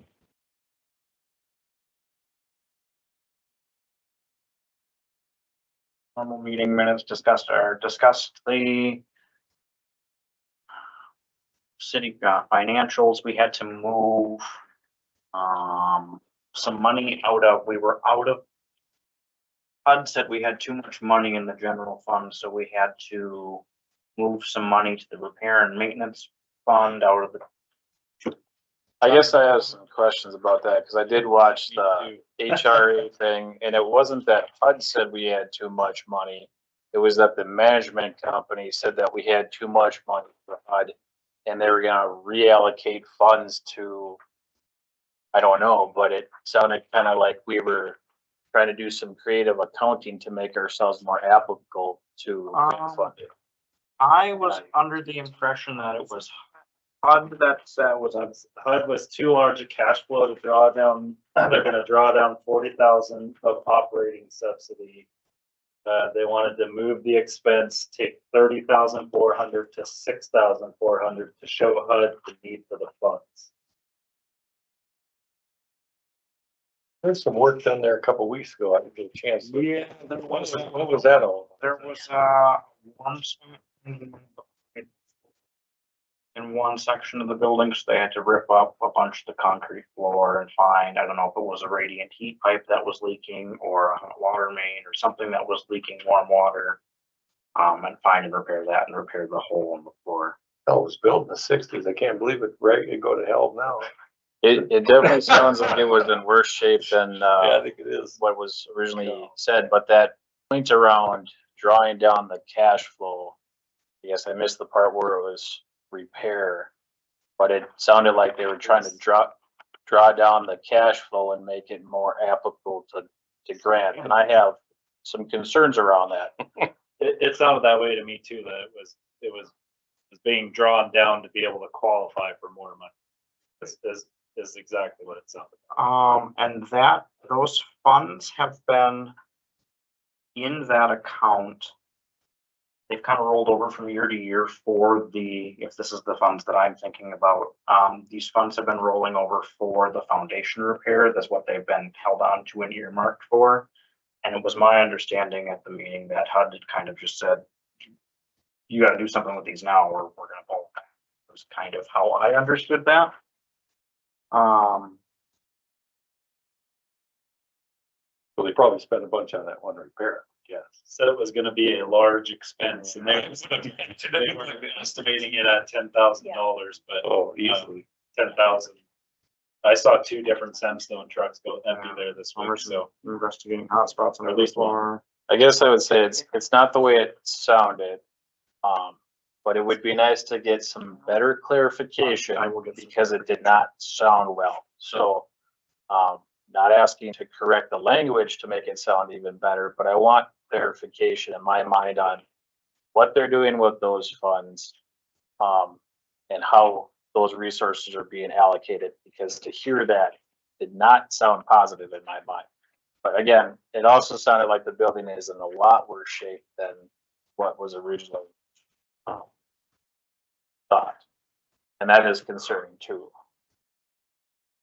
I think I think not to disagree with you, but I think it's a 50-year-old building, and just like I live in a 100-year-old home, and it's great today, but tomorrow it might need a new sewer main, or it might need a new water main, or my furnace to blow up because it's 25 years old. So it's the wonderful balance with trying to stretch the pennies out to fix everything that's now 50 years old. And I think we have work to do. It has to get fixed. We can't get rid of it till We can't get rid of it till we fix it. So that's the. yeah, we're stuck. But I will get an update on that financial report and what happened and why that happened for more clarification, because I cannot remember off the top of my head. I do know there was some discussion around, someone had recommended, I think it was you, Mr. Swanson, a resident advisor or resident advocate, was mentioned at a council meeting. I brought that back to HRA. Since the HRA meeting, Mr. Olson and myself have met with, it was recommended by the committee to create a subcommittee to meet with the Health and Human Services Director at Pine County. We met with her. She provided some great guidance that I have to, she's still kind of coming up with a couple other things for us, but kind of gave us several different options to move forward with us assisting the individuals at the HRA property. And we will bring that back for the next HRA meeting. There was one other thing in watching that meeting. They were throwing around that there was the M word in some units and in the building.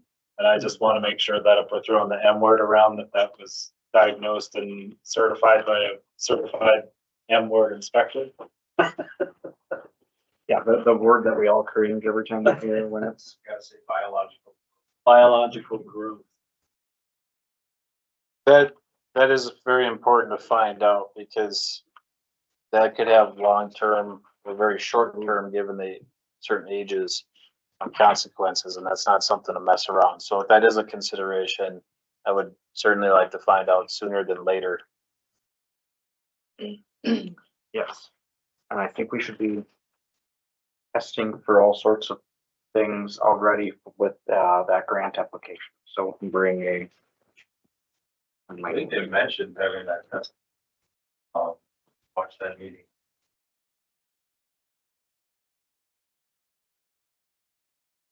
Didn't catch the test part. I just heard somebody called it that, and I was like, wait, I don't remember anybody say that they're legally able to say that word.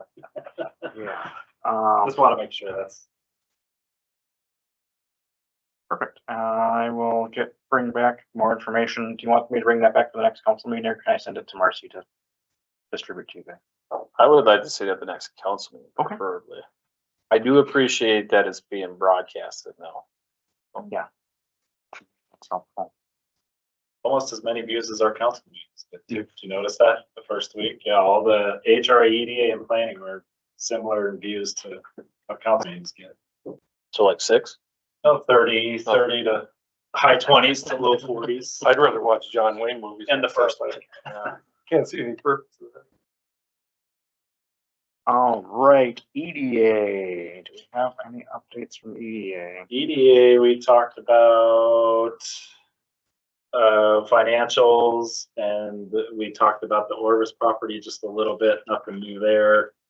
We have the revolving loan fund policy on the agenda, which we've discovered through that there was a newer version of it, so we were able to get that all plugged in the right places, which was great.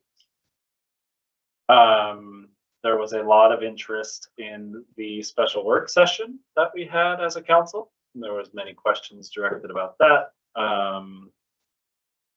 Mr. Stelter was supposed to be there to talk about potentially extending his RLF loan with the Lakeside Student Housing. He was unable to be there. Pretty robust conversation around that and what the EDA, what the authority was looking for to possibly consider that. Rolled the CD, and there was an addition of the potential industrial park purchase. The Scott presentation was added to the agenda, and we discussed that as well. I think that was it. Perfect. All right, we'll put you in the hot seat one more time here, Mr. Swanson, with planning. Planning, we literally discussed everything that was on the agenda tonight. First, we had 4 or 5 public hearings, and then we did the 5 pieces of from public hearings into new business. In old business, we discussed, there's a citizen that's trying to build on a previously dedicated unbuildable lot. Had some discussions and conversations around that, with things for him to try to do what he wants to do with his land. And then just a couple ordinances that we're working on, looking at in the future: nuisance code, shoreland ordinance, plant unit alternatives, landscaping and screening, and floodplain and wetland district. Yeah. And then one of the commissioners brought forward about the manufactured home ordinance. Like I said, we talked about that too. So literally our whole planning agenda is on the council meeting tonight. Perfect, thank you, sir. All right, how about Hinkley Sandstone Pine City Fire District? That was just Tom and myself that attended that. I can start. It was kind of a rather interesting meeting. We kind of got to the point that the state fire marshal's actually stepping back and just giving us, they're there for observation, if you will, and guidance. Yep. They are stepping back and letting us steer our own ship to see if we can answer the rest of our questions. So what, where, why, how, you know, and as far as efficiency and what we can gain out of that for the feasibility. Been stated many times that in that study, and then even in the full study, that Charlie with Triad was there at the fire hall and gave a brief summary of his final study at the fire hall last night. And he was even in his study saying that any financial gain, he calls it cost deflection, but where you're actually gonna have gains with capital purchases and stuff like that is going to be if you grow an area, not you serve the same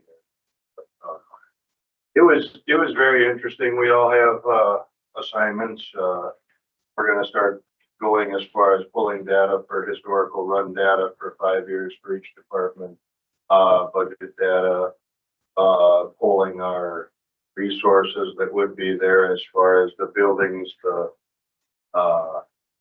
thumb shot idea of what our capital equipment is actually worth in our eyes, you know, that you bring into the table.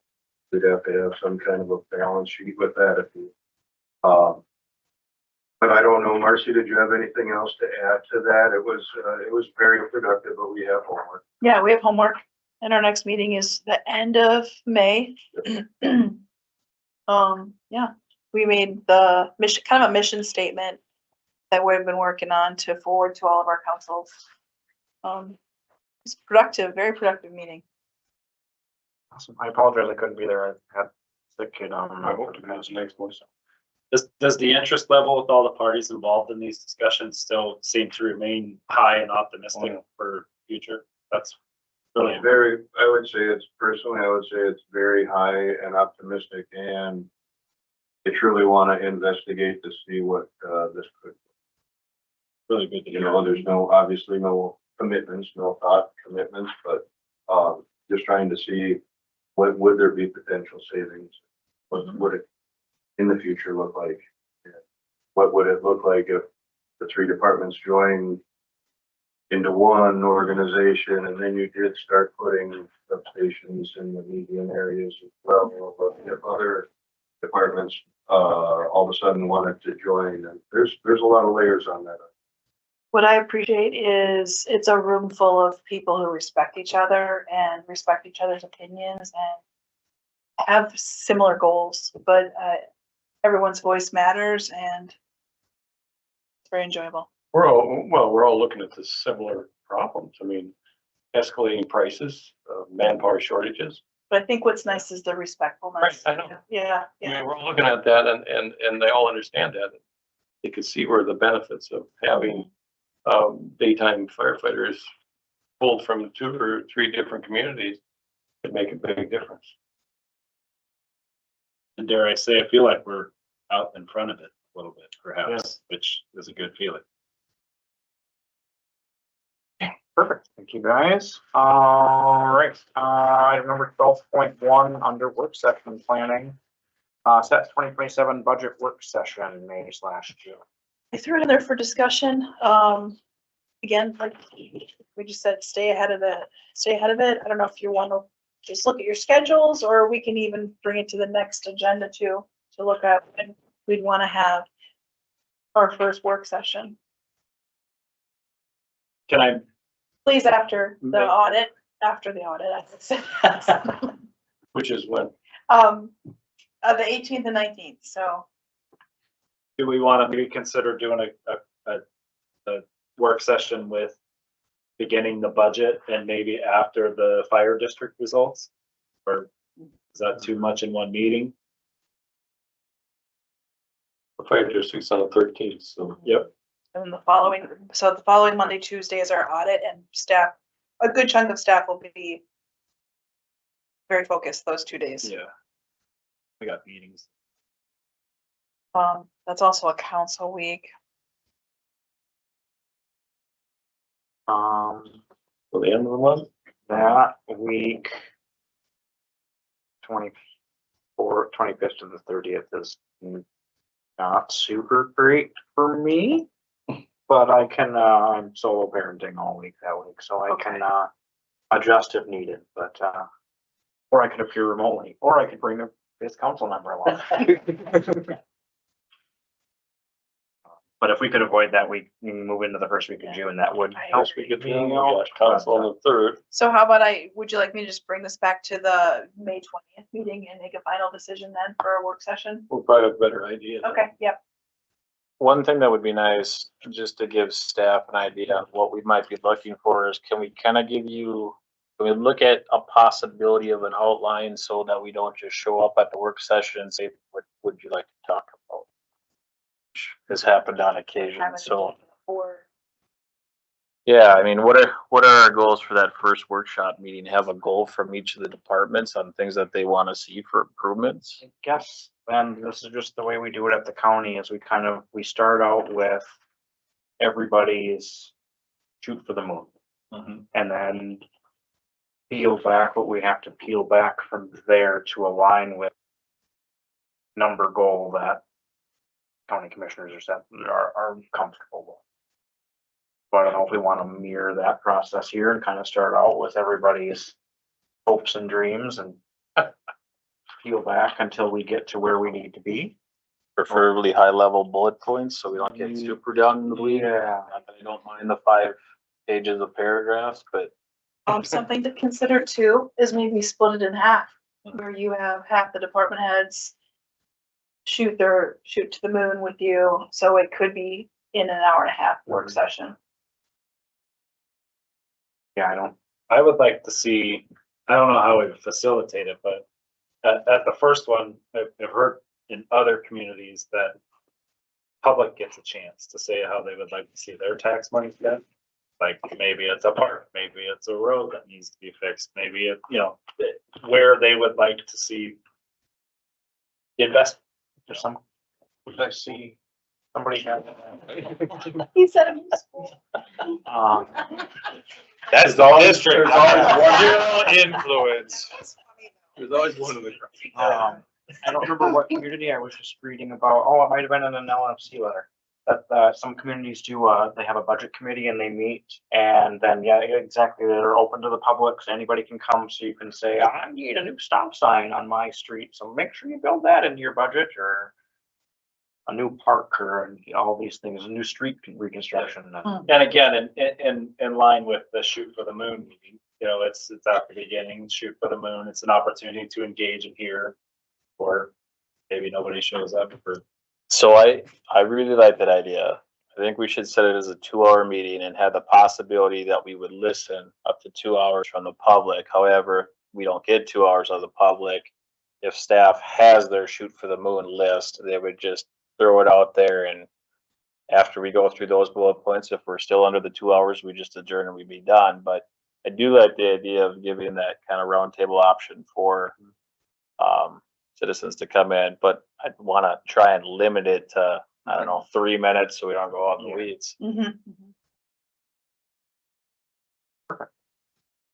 Okay, unless you want to decide a date tonight, I'll bring us back to June 20th so we could finalize this date. May Then 20th. June. July 20th, the day after audit, so. Well, if it's just a question and answer from the public, that doesn't necessarily impact the audit, right? But it would give us kind of a framework in June to start thinking about what people might want. So after the audit, it's really gonna depend what we get into, but I don't see why we wouldn't start in June. I agree. Yeah. I agree. Go ahead, I Nicole. just want to say the field work for the audit is happening on the 18th and 19th. That's not going to be finalized for our audit. So. Of May, June, or July? May 18th. That's when they come into, like on site. Ask you guys a So whole it's question. technically not due till June 30th, and I know it's a goal, it's been my goal since I've been with the city to get the audit done on time, but we have an HRA. And we have to wait for the HRA audit to come back before they can finalize. See, I told you we should get rid of that. You were there last year, the audit company was the one that put you out, if I remember correctly. Correct. Everything was, and for, I have 100% of everything turned in for audit. As of what, 2 weeks ago? That's So, fantastic. I know my stuff's all done too. Thank you. Good I'll job, bring it up Nicole. with the HRA to see if there's meeting to see if there's anything we can do to expedite that audit process, or is it us? Burkhart out there on it as well. Jerry? Yeah. Okay. No. I will find out more information. I have quite the list for the next HRA meeting. So, yeah. It's not. It is not the same auditors. So at the next May meeting, we'll look at setting a work session for the public to come in and express what they're interested in and give staff the idea to write down a bullet point list, preferably of wish for the moon kind of things. Keep it really short and easy and not get way down in the weeds with discussion. Sure. Unless you guys really enjoy 3-hour council meetings. Yeah, neither do I. Can't see straight by the end of them usually is. So we're on 2 now. And We are on 2. All right. Yes, takes it. All right, any other follow-up for 12.1? Perfect. Mayor's report, I got nothing this week. Been locked in my house for the past 2 weeks, so. Council member concerns. Not a concern, just a comment to everybody who's listening. A big shout out to staff for getting the C-Click Fix part of the mass notification software up. If you haven't downloaded it, it's available on your computer. It's app-based for your phone. It is pretty fantastic. It puts the city's website in the palm of your hand, gives the ability to report any sort of instances in the city that are safety related and ordinance related, keeps track of them. You can look at them. So I know it was, I'm working on that for over a year. So just good job. It's fantastic. I love it. People listening, please use it. Only works if people use it.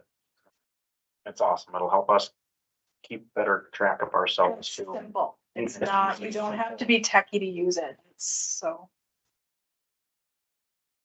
Perfect. Any other council member concerns? Fire chief has some. I'm sorry, I had said it, a question is, do we know how was gonna plan on going to the next fire district meeting that's out of Pine City Town Hall? I'll be there. Let's see, the 13th, you said? At 7 p.m. I may or may not be there. I'm I not sure don't yet. know that I will be able to attend. I have another meeting and again, I've got it on my schedule and barring, Oh, so Trips. you're no? Might want to notice as a quorum. just in Yeah, we were case. gonna do it anyways, but okay. yeah, it's, I planned on attending Okay. as long as I'm in Pine City. it's this upcoming Wednesday, or the 13th. Yep, Yeah, I 13, yep, 7 PM, have another meeting at that same time. Pine Town Hall. I just had a couple of things that I was asking about. We were gonna have a one-on-one or council members with our new public works director. Has that been set up? We were gonna do that. Well, we were gonna do that. We talked about it. Yeah, we were Talked gonna have about we were gonna talk about it to just sit down and probably two at a time, just because we don't want to overwhelm him.